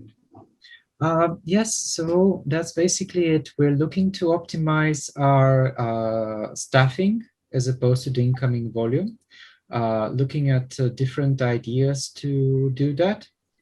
It could be related to offering more flexible schedules. It could be related to tool implementation. But first, I understand we need to validate this problem statement, and then we can start looking for solutions. Yes, Vandana. Okay, thank you. So we are presenting it on behalf of Hexaware. Our problem statement that we have identified for Hackathon is transforming the era of legacy clients from pre to post-COVID era. The reason of we choosing this as a challenge or as a problem statement is, as you all understand, the BPO industry goes far beyond 1990s till now. And since then, we have seen a lot of changes in the industry through these years. However, 2020 had been a very disruptive year. We believe the biggest challenge as WFM we are facing is transforming that experience of legacy client from pre to a post-COVID era. And that's where our problem statement. I think this is the need for most of the business. Right. And a very good topic that your people have chosen. And I saw the logo that, it's in line with the problem statement. And I'm sure that your people have picked up very good topic and very good logo. All the best, and looking forward for your solutions. Yes, definitely. Thank you so much, Dr. Shiva. Wonderful. I'll stop sharing. All the best. Dr. Shiva, this is Elaine from Sutherland, Philippines. We'd like to start presenting our problem statement. Aldous is going to share his screen. Please, thank you. Sure. Yes, Selena, you have the co-host now. All right. For Sutherland, Philippines, we have focused on resource planning initiatives in terms of our problem statement. Our problem statement is pandemic impact on hiring and training timelines. Resource planning initiatives has been ever evolving, and since workforce management is catering to the needs of not just operations, but also other support departments, such as recruitment and training. We focused on getting the issues of these particular departments where WFM could help the most. We have brainstormed most of the issues and constraints experienced from the COVID guidelines, such as social distancing, curfew, and etc. in most geos. In the Philippines right now, just to set the proper setting, there still hasn't been much of change. Most are still working from home, and the hiring and training process are still on the new normal. We decided to focus on providing solution models for both hiring and training that would be beneficial not only on the current situation, but also would have a positive impact financially in the long run. So that's what would be discussing tomorrow. Very good topic, and it's very relevant. And this is what is the organization is struggling to today's world, right? Hiring is a big thing, and huge attrition now, and also the training timeline is something is really very essential. Like it's taking a long time because we're not seeing the people face to face, right? So this is a need for the business. Absolutely, very good topic. I really liked about it. I think you can really work on kind of ecosystem how organization can build this model effortlessly. You'll be able to hire, and how effortlessly you'll be able to get the training done, and you can reduce the debt of the training. I think this is the good solution that you can work on. I think fantastic problem area which you really tapped onto. Is it a real need for your organization, Lena? Is this a real organization problem It's or just it's marketing? been no issue for most of the programs. There has been some solutions that were provided. Um, it's just not a company-wide process that's being followed. So we would like to have to present a solution model in order for it to be like a streamlined process for everyone. Absolutely. This is a really very good one. And then probably you can set a benchmark and showcase this over a period of time once you develop it. Fantastic idea. Great. All the best. Looking forward for your next level of development. Very exciting.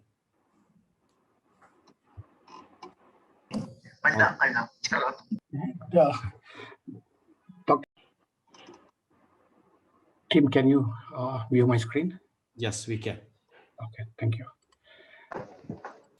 So we've gone through this HGS Quest Pirates, a mission to disrupt and transform WFM.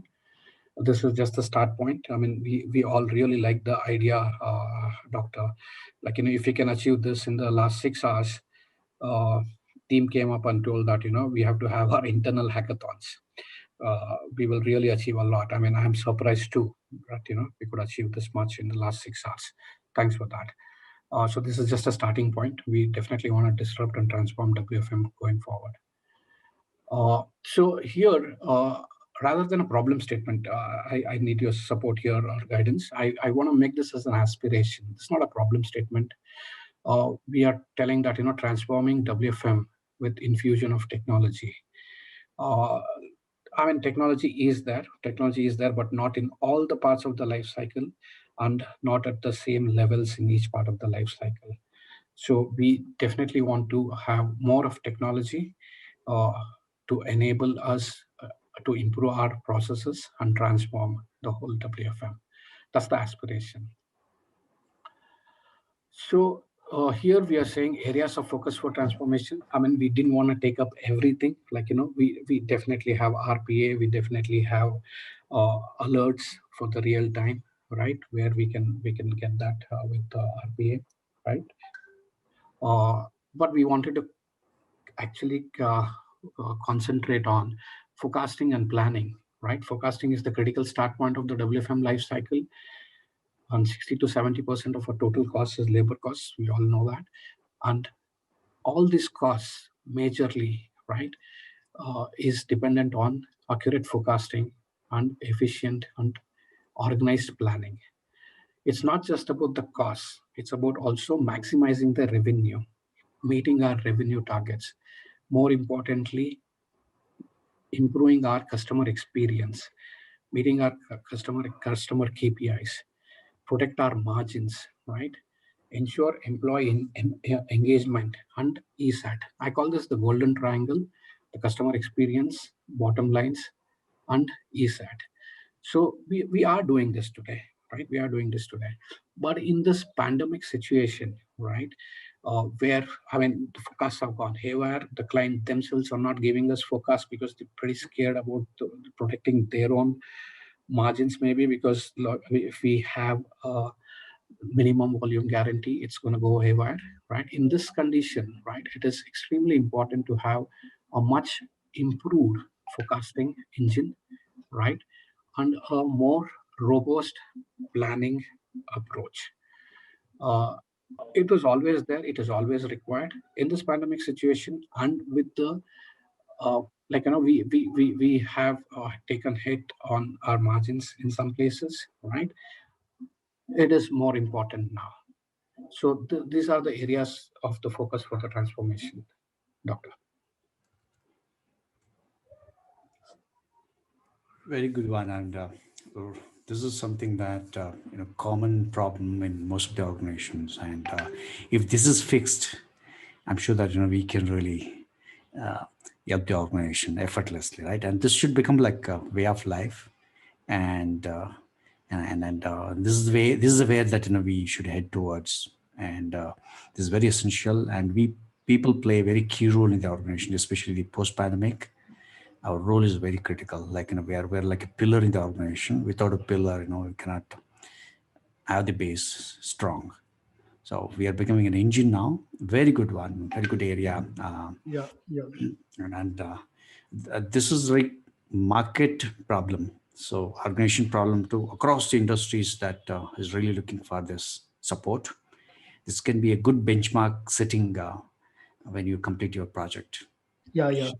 Actually, the way I think Mahesh has presented it, I think that's a good, right? He has put across all the points, taken out exactly the problem area and dealt upon it, and so with the suggestions. I think we are looking forward, Mahesh, for a absolute great presentation tomorrow. Perfect. I thought we're just about there. It's the most common area, but I think the most common area is the most important one today, right? Absolutely. Perfect. Thanks, team. Thanks, Nimalia, for your support. Right, Doctor, always you're there. And my team out here, I mean, no sleep, guys, but this words of encouragement will get us going for the next 24 hours. Thank you. Fantastic. Fantastic. Fantastic, Mahesh. Fantastic mentor, Nirmalya. Great topic. This is the need for the hour. Raghu, you're there? Yeah, I'm here, Shiva. I'm all set to present my problem statement.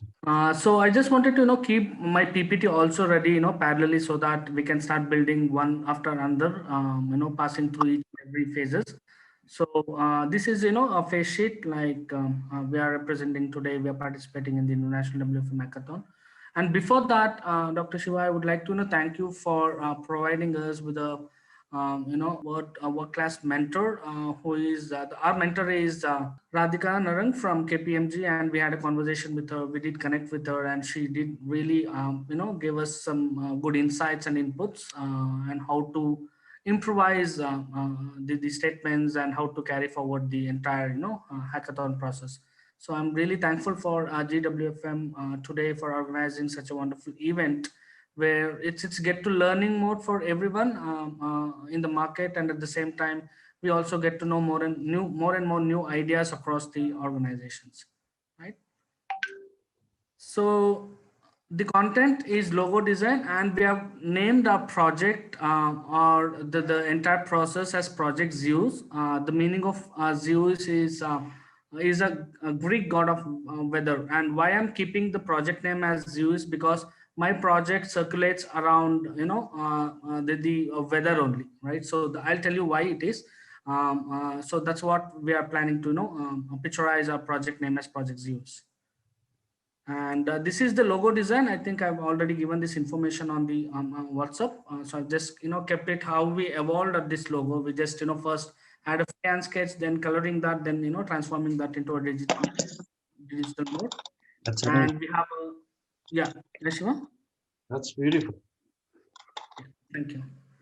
And we also gave what is the significance of our logo, right? Each and every bit and part of the logo, what it actually signifies, right? Along with the team name, what we are participating today is WFM Illuminators. Ideally, Illuminators is nothing but, signifies finding light within the darkness, where I define light as a solution and darkness as a problem statement. Right? So yeah, so I'll just take everyone through the define phase where we are trying to define our business case, problem statement, and goal statement, and we have other states which is under a discussion and under development, where it comes along the explore, implement, and the result phase, right? So now the business case here, and it is applicable to the organizations where it withstands at the current level where we are in terms of the geographical locations. So why I'm saying that, because DIA systems, I think most of you have recently started hearing once our presence into the GWFM, but before that, I think nobody knows what is DIA systems, where it is, and all, right? So I'll just give a glimpse about it. So DIA systems is a 17 years old organization situated in Mangalore, and we have our headquarters back in United States in Louisville, Kentucky, right? So the largest operating center for our company is Mangalore only. And everyone knows that Mangalore is the second highest rainfall region in the entire India. So the first one is the Cherrapunji in the Meghalaya, followed by the Western Ghats, where Mangalore is situated, right? And so one drawback for our company is we don't have any BCP, right? So all and everything what we operate is from a single site environment, right? So my business case today, I speak about the mitigation of scheduling challenges during the monsoon and the natural calamities or the uncertainty period in the current work from home model, right? So that is my business case. And the problem statement is we face challenges in achieving the service level, meeting the revenue targets, meeting the productivity deliverables, and the customer satisfaction, which is foremost important today, right? And at the end of the this hackathon, maybe on the result phase, we will be able to take everyone through how we can maximize the performance to ensure the metrics what are defined for a company or for a department are achieved to the best possible extent. I'm not saying that, okay, I'm going to, achieve 100%, but at least to the best possible extent. So that would remain as my goal statement. So questions here, Dr. Shiva? So one I liked about your logo, that how it really evolved. I see that, the difference of 1 and 2 and 3, it's a very good one. And the kind of area that, you guys have tapped on is something very significant. And Radhika is really supporting you people to get this from define to explore implementation of this build. This is a really very good one. And I really liked about the problem statement, challenges in achieving service levels, revenue targets, and productivity and customer satisfaction. So I liked about the approach that you came out of with the business case, problem statement, and goal statement is fabulous. And this is the way that you should really have a solutioning mindset for the organization, because we should act like a consultant, the organization. So not being just support function, like not just order taking, like whatever is asked to do is what you're delivering. Post-pandemic, it really calls for something to do significantly, and we are witnessing in the hackathon that how well we can solution the problem. And you have multiple problems. It could be industry problem or organization problem, and I see that this is one of the need for the hours, not only for your organization, this is for the industry. Looking forward for the great solutions. Want to see that, and how is that you going to ideate further and have the solution. Raghu and team, is fabulous job. Thanks, Shiva. I just wanted to add one more point, right? So we all know that, and we keep saying this, I think more than 100 times a day, that this phase is something called as a new normal, right? So last year, March, the lockdown started, and suddenly, we went into chaos, and, everybody started, working from home. and we were settling down at that time, right? So multiple now MNCs, which they are now, they have got their already, the BCP plans, they've got their, almost all the agents have got the laptops, so there's no issue. But the company like Dia Systems, where, with limited capability and limited resources, I'm not saying capability in terms of, delivering the solutions, but with respect to the infrastructure and all, right? So it was a new normal for us too. And sudden monsoon, we were entered into this monsoon season, which we never expected that, yes, this would become a major chunk of the problem, right?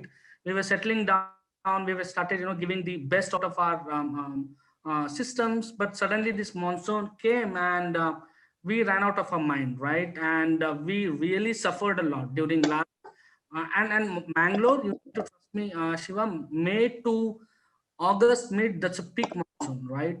So, and we implemented this and we saw a better result, a kind of thing for last, couple of days during the monsoon. But this time we need to be fully prepared and we need to, make sure we come out of this with the flying colors and problem statement, whatever we are defining, and the goal statement, what we are defining, it should be to a best possible extent. Sure. I mean, there's a huge transformation that has really come up, with your leadership, Raghu. See that a lot of difference from the earlier days to now. You see that, like you're on the path towards making the disruptive solutions for the organization. Really commendable. Thanks. Great going and good lessons for every one of us to learn what is new, and looking forward to learning and seeing exciting solutions. What you're going to curate in next few hours. Yeah, great, fabulous. Do we have any question from anyone for Raghu? All right, Raghu. Thanks, Shiva. Thanks, everyone. Thank you. So, Hi. Hi. Shiva, we would like to present the problem statement for Capgemini. Sorry, can I just take a minute before we go there? Hi, Swapnil Yes. here. Sorry. So this was for Dia Systems. Please let me know, once it's visible to everyone. Yes, this is visible now. So, Shiva, as we discussed earlier, that we're keeping the logo same as in the original form. So basically, this, the problem statement we identified is related to the WFM real-time process. And it depends upon the tools as well. Though in modern world, we have tools like, wherein probably this problem has already been identified, but that is something which is cost specific.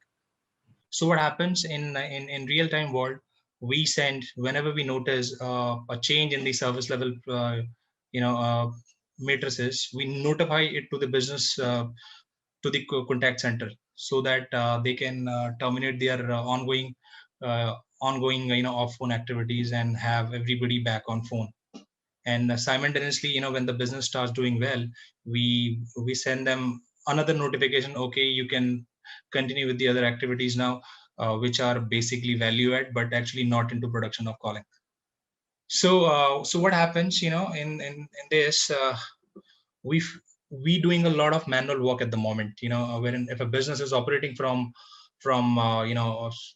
6 or 7 location or sites, whatever you call it, then we sending them 7 different emails, because that's the obligation we have with our contact center. That's the contractual obligation we have. And it takes a lot of time. We have to manually generate an email and then type in all the matrices which are impacting the service level performance, and be it volume, EST.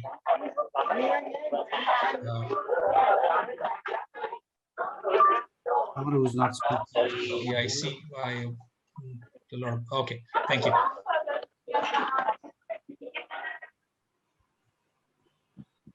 Thanks.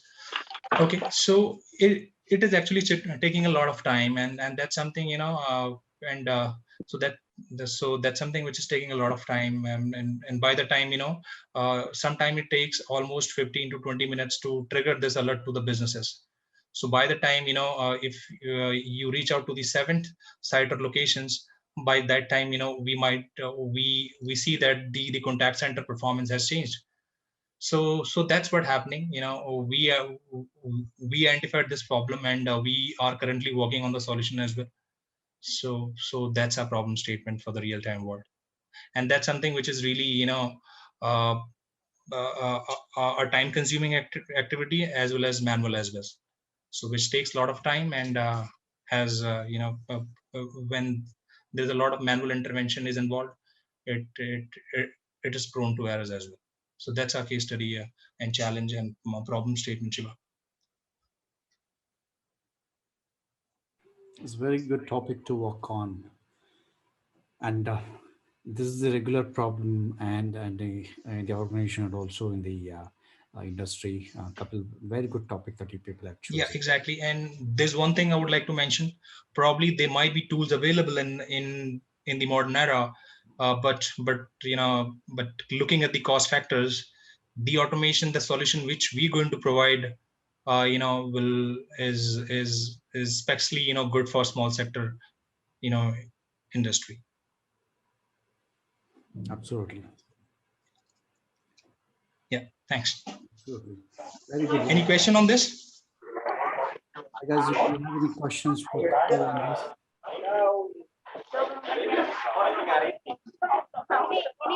Okay. Thanks, Shiva.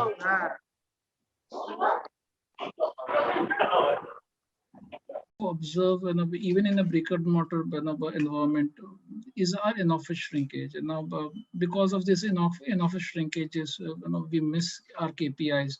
Go to the previous slide, please. So there are so we missed the in-office.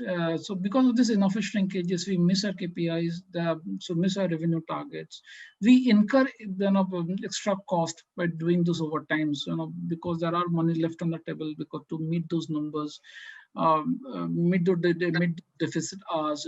We have to do some overtime to meet our deficit login hours. Now, this has become more aggravated during this pandemic situation. When my agents are working from home, previously they are working in a very controlled environment in the office. So we have RTA folks sitting on the floor, my operation manager sitting on the floor, my supervisor sitting on the floor. Now we are working in situations like maybe I have 3 RTA resources. They're working in 3 different locations from their home. All my agents who are currently there in the shift, they are sitting at home, or maybe some of them in office, some of them are in home. And then we have the supervisors also, maybe these guys are sitting at home, and so it's very difficult to control them, and because of which our in-office shrinkage has gone up. So if you look at the numbers, even my work from home attendance has gone up, but at the same time the work from home the shrinkages, the in-office shrinkage is also gone up if you compare to work from offices folks. So these shrinkages need to be controlled by, we have a very limited control on your out of office shrinkage, like your attendance, but in-office shrinkage is something for which we depute our RTA folks, and for these RTA folks, primary responsibility is to minimize the leakages. But at times, too many activities they have to do it. At times they miss out on a lot of alerts that need to be sent. We miss our end KPIs, or maybe enter revenue targets. That's something that a problem statement that we can see. So to arrest that, so my team members has worked on different areas, just gone into what are the problem reasons for this in-office shrinkages. So my team, we can go to the next slide where my team members will take you through the different aspects. So maybe if there are 4 or 5 reasons because of which if you can arrest those issues, then only my in-office shrinkages will come down, and which is currently managed by our RTA resources. I will now hand it over to Somnath and he will explain why this in-office shrinkage is happening precisely with the work from home agents. So thanks, Debashish. Uh, as said by you, the in-office shrinkage is higher compared to the work from office to the work from home environment. And so we analyzed some accounts, which is a major accounts, which account is 100,000 plus FT. So we done some case study, and we observed that pre-COVID and post-COVID, there is a, as you said, improvement in attendance. There are previous attendance was 84%. Now we are driving at 86%. So out of office shrinkage, there is a reduction. However, in office shrinkage, which we have a control as RT, as a WFM, there is no control as a WFM on out of office shrinkage. However, in office shrinkage, we have a control. We can manage that as a hygiene, and we can. But there is a hike raise in office shrinkage as a 8%, which is directly impacting on a revenue. And when we are trying to save our revenue or KPIs, we have to do a overtime to mitigate the in-office shrinkage. If I convert those costs per 1000 FT, it will per month average cost is of 60K plus, which is directly impacting the PNL. So this is a big issue for the current situation, in-office shrinkage, which is rise by 8%. So that's the one. That's it for in-office shrinkage. So for RTA, next problem in details, Abhishek will explain you for RTA. Abhishek, over to you. Thanks. Thank you, Somnath, for ticking the right boxes and explaining part of the problem statement in a striking fashion. Thank you so much. So the point which I would like to raise and explain in details is triggering of the alerts timely. Right? And the RTA, while he's doing the role of managing the adherence on the floor, he also has other responsibilities of communicating to the clients and coordinating escalation issues and speaking with executive members. So at times he misses out on the timely alerts. And along with the timely alerts, the RTA is one of the responsibilities also to close loop with escalation and resolving the issues. So while this is one of the concerns, the other concern is that with the current scenario, the RTA alerts also, the RTA is responsible to manage not only one line of business, he needs to manage multiple lines of business at times. So raising alerts and keeping an eye across multiple lines of business, and obviously with multiple lines of business, there comes multiple stakeholders, multiple team managers, multiple operation managers, whom also he needs to keep the alert information. The other point is like while the RTA is doing the RTA, but he's also responsible for various for sending out the alerts across various locations. It might be across different sites in the same city, or different sites across the country, or to add to the complexity, it can be different sites across different time zones. So this is also a concern which the RTA kind of struggles to maintain. With this, I would like to hand over the baton to Saikat for him to elucidate the next part of the problem statement in a bit more details. Over to you, Saikat. Thank you, Abhishek. So I would like to discuss about the three part, that is complexity and diversity of the operation and the availability of the RTA guys, and another one is diverse operating model for work from home and work from office. So currently we are observing that there is a challenge in the complexity and diversity diversity of operation, because of the we have the different LOB, different target. So this is very difficult to understand who is misusing the ops by just by looking at the screen. And the availability, so we always need to put the manpower there, because you don't know when the ox can misuse. So the RT people should be there, so they can send the alert to the concerned person. So but it should be in control.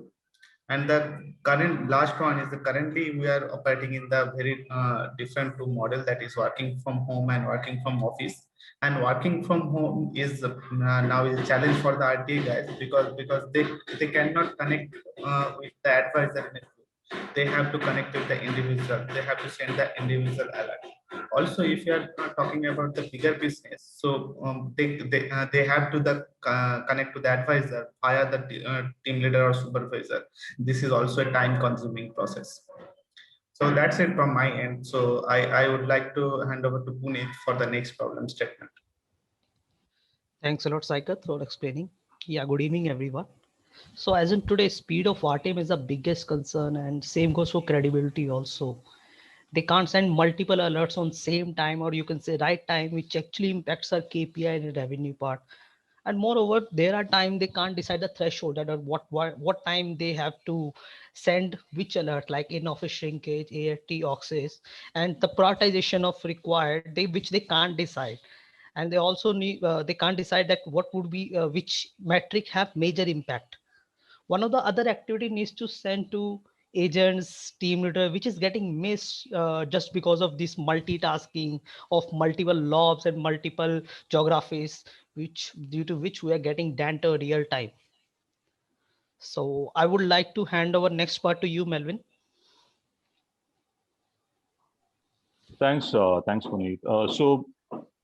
Well, with all these statements and all these analysis, deep dive that we have done, it is very evident that due to delayed alerts and missing communication, our internal and external stakeholders and clients are unable to take actions on time. This impacts the experience of the end customer, and when the end customer is unhappy, it leads to negative feedback on WFM RTA. I would like to conclude with that. Devashish?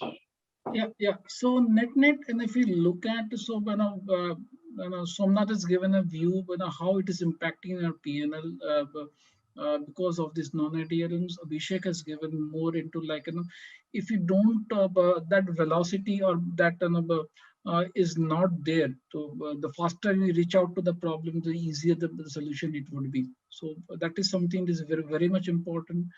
One more issue that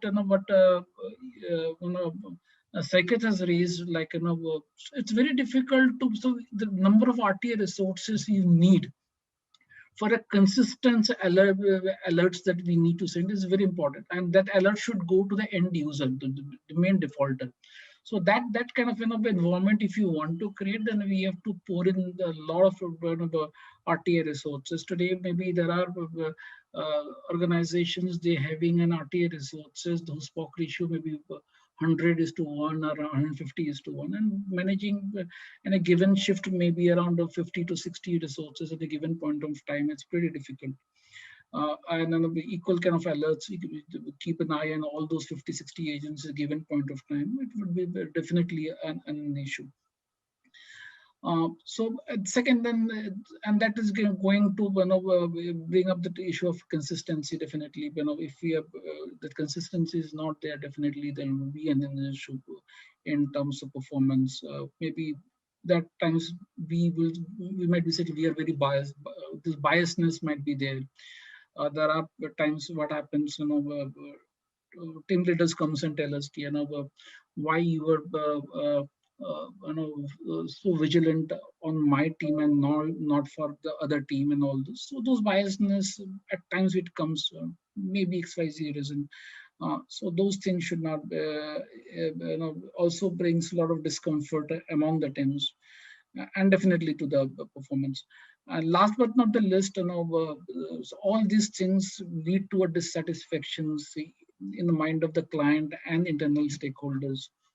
So if you don't meet our numbers, definitely there will be a negative impact on our performance and on the revenue. So both internal and external stakeholders are getting impacted. So we thought of we'll work on some kind of solution on which we can arrest, if not everything, the most of it, and in a very efficient and cost-effective way. So that's all from our side.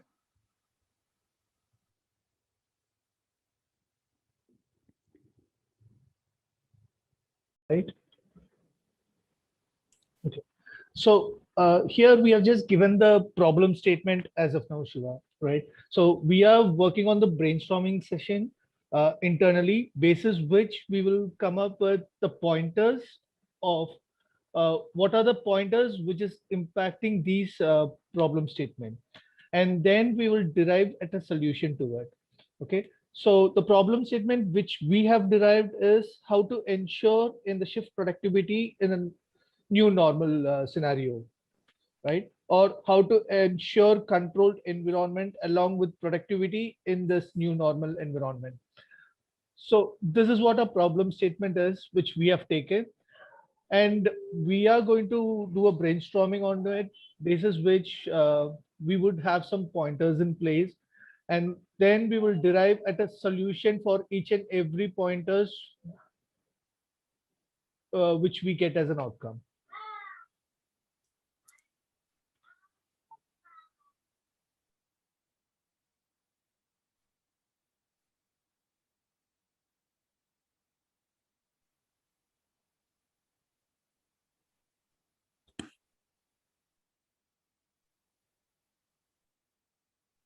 Kiran? Yes. Okay, that's it, right? Yes, that's it, Shiva. So as of now, we are just showcasing the problem statement alone. So basis the brainstorming discussion, then we'll come up with the pointers and the solution for this problem statement. Shiva. Very good one. I like to put a different perspective altogether, and this is really essential and need for the business again. We ask, I mean, organization needs productivity and efficiency, right, in the new normal, and this is the need for the hour again, and this should become common or as usual support from the WFM side, and very well thought about it, and a lot of times that we look at it like basic is not done and we get into advanced level, but this is something that really well thought, and this is the need for the organization. Is this your organization problem, or like this is the industry thought that you come out of it? It's an industry problem itself. Right? It's not on a specific organization level, right? So it's an overall industry which is being impacted. So we are planning for the resolution at an industry level as well, trying to get a resolution at an industry level as well. Amazing. I think you can definitely find very good solutions to come out of with this. How do you do this? How do you arrive at this? It's a fantastic project to work on, and this will give very good benchmarking in the process and great learning. Fantastic. Anyone has any views or perspective or any questions for the Fusion team?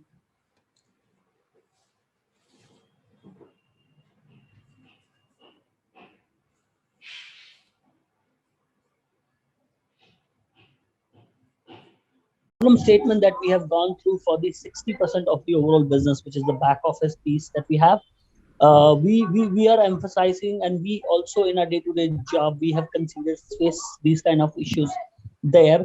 So we have identified those segments, to be presented here with the audience and share our thought process with them. Over to you, Atul, from a problem statement perspective.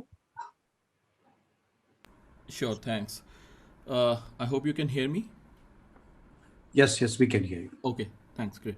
So as Raj has stated that how the life has changed for a WFM person, pre-COVID and post-COVID, the thing that we are calling new normal. Now the people, agents, including AMTLs and everyone, half of them are sitting at home, half of them are sitting in office, and vice versa. We have that situation where RTA guy has to struggle, in multiple ways to approach these guys, and communication channels have further increasing the complexity of this thing.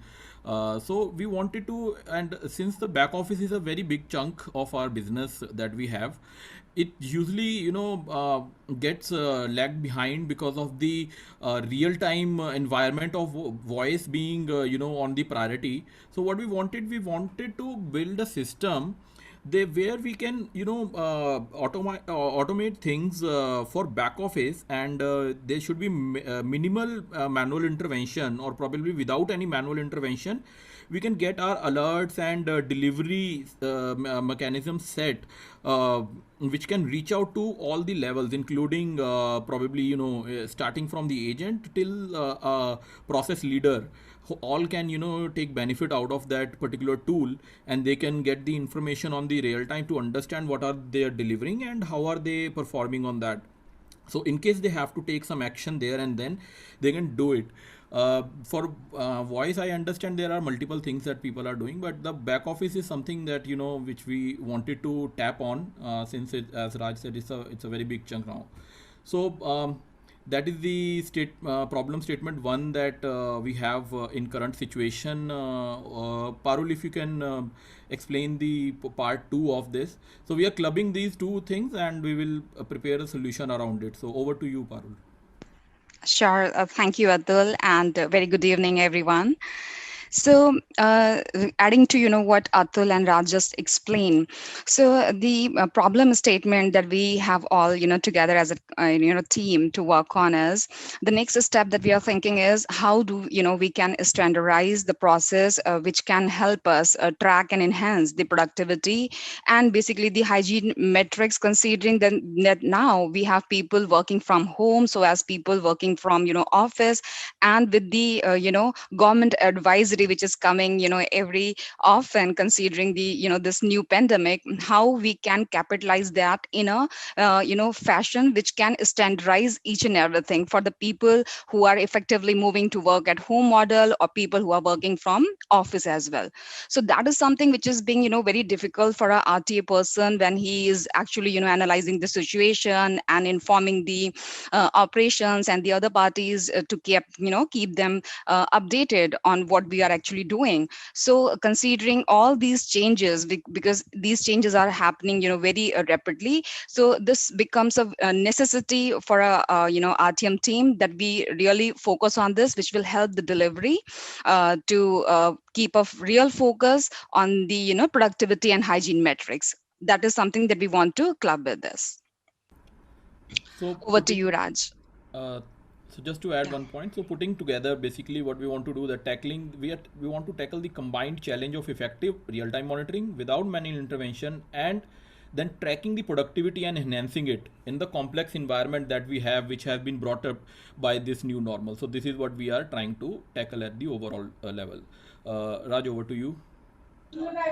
Thanks, and well explained, guys.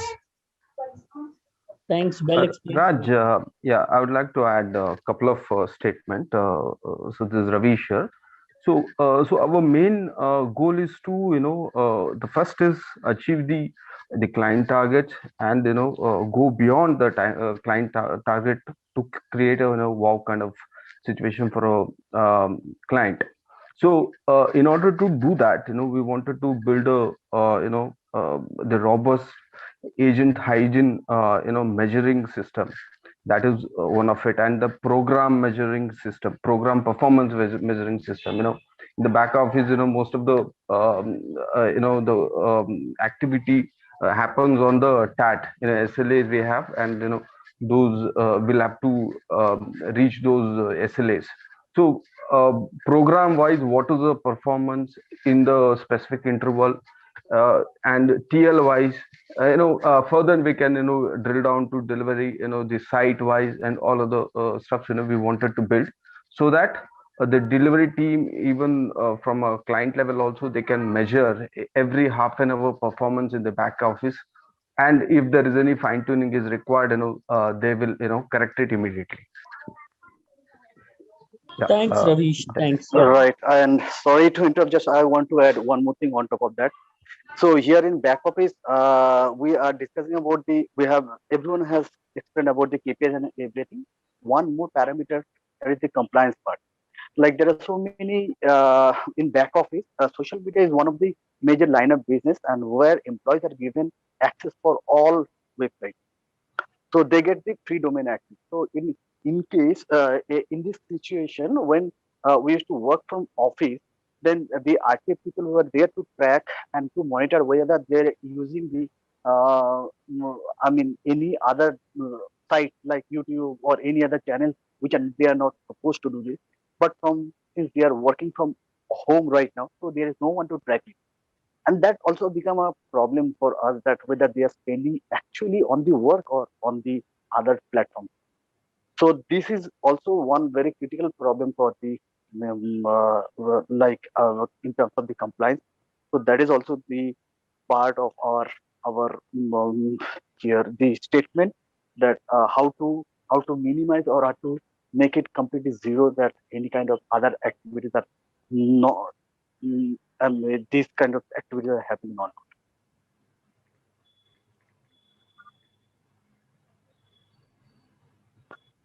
So that's all. Okay, thanks, my team, sharing their thoughts. Just to close the problem statement here, for everyone's understanding, and thanks to adding on Sandeep and Ravish, the brief, at the bottom level of the problem statement. It's great that the insight that you have shared. We are concentrating on the three values of Concentrix that we have in terms of the value, velocity, and visibility here. And like back office is a big chunk, as Atul has also briefed you, from a business that we have from that perspective. And we always feel that there is an opportunity to improvise if we can work on those effectively, on the delivery parameters in terms of the control, as we have usually in the voice process, because we always have a tool available there which can monitor and which can define things for us on a real-time basis. That's something that we want to develop for the big chunk, and probably if we will be able to do that in our solutions, as soon as we progress on this, definitely will delight our audience. Thank you very much. That's it from Concentrix 18. Fabulous area that you people have tapped on, and very good very good problem statement for the organization and also for the industry. This will set a new benchmark in the industry and in the global market. I think this is need for the hour, certainly, and this solution can add a lot of value to the organization. And how is work from office? And how is it now? I'm having yeah. Yeah. Suggested the name of the team is Brain Benders, and we are representing India Sutherland. And the significance of this logo, as we explained earlier, it is one of the core thing which enables your thought process on identifying a problem statement, fixing it, and then the efforts which are involved into deploying the solution. So identifying the solution is one fold of it, and the other fold is the deployment. So unless until these two things does not go hand in hand, there is no point in brainstorming a problem. So that's the first slide. The second slide speaks typically about the team members and the mentor. So Jay, can you move that to the second slide?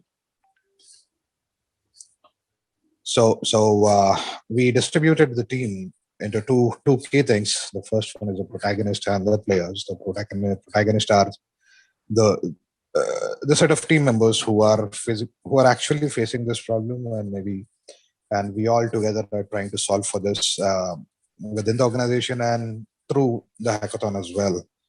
And we have Nirmalya as our mentor, and that's what the second slide speaks about, the teams and the team members. And the third slide is on the problem statement.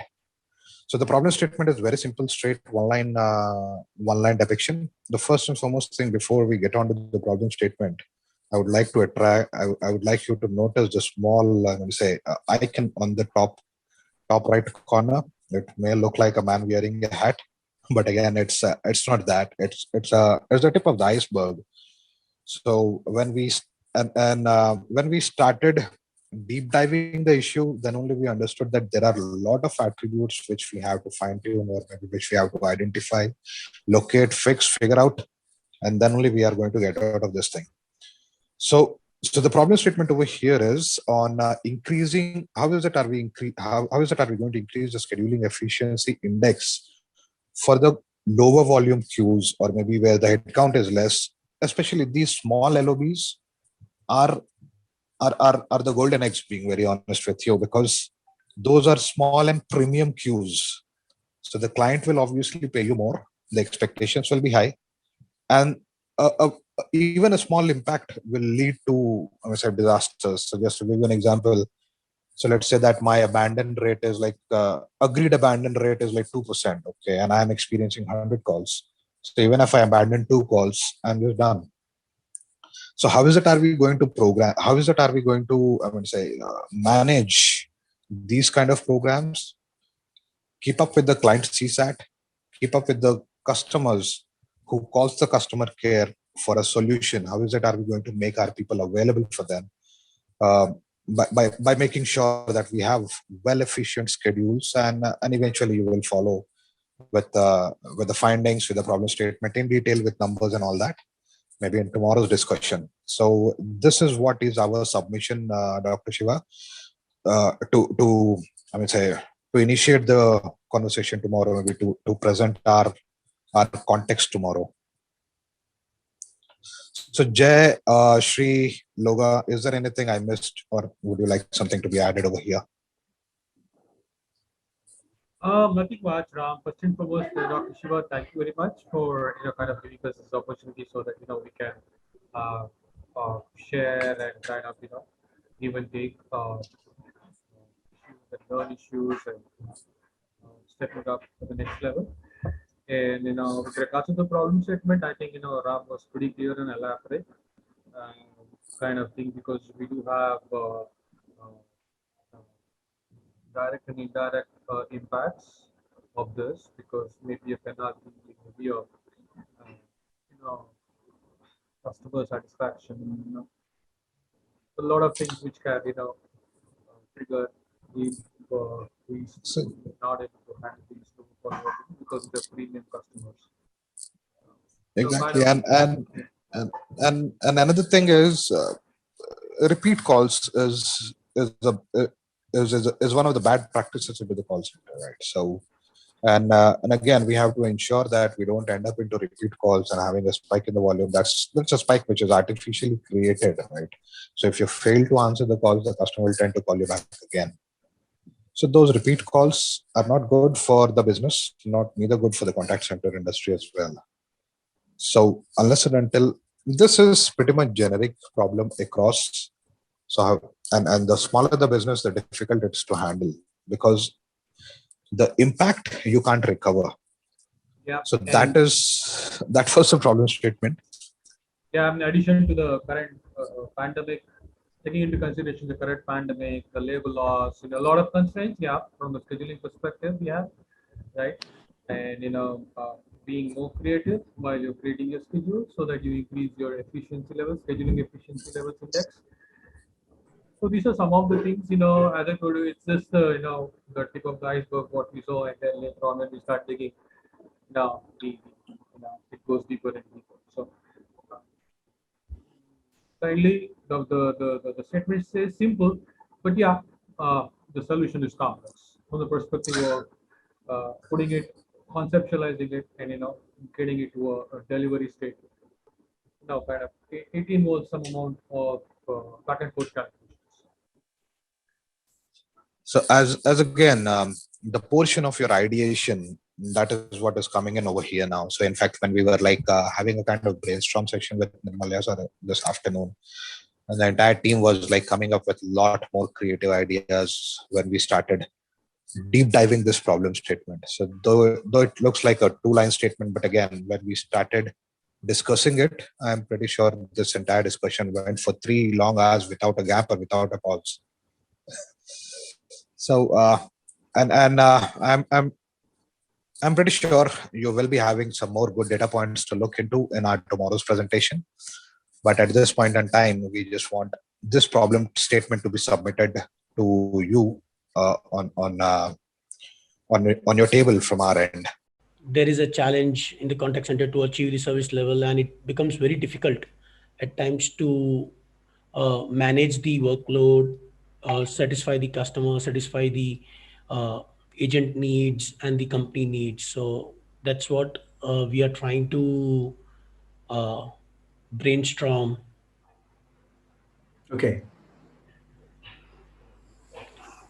That's a good area to look at, and we can really look at all the untapped possibilities to create new areas of looking at solutions. Fantastic. I think this is the need for the hour now, today's world, right? And if you could get these things done, like half of your organization problem is solved. Not half, it's a full. It's an important area. Yeah. Absolutely.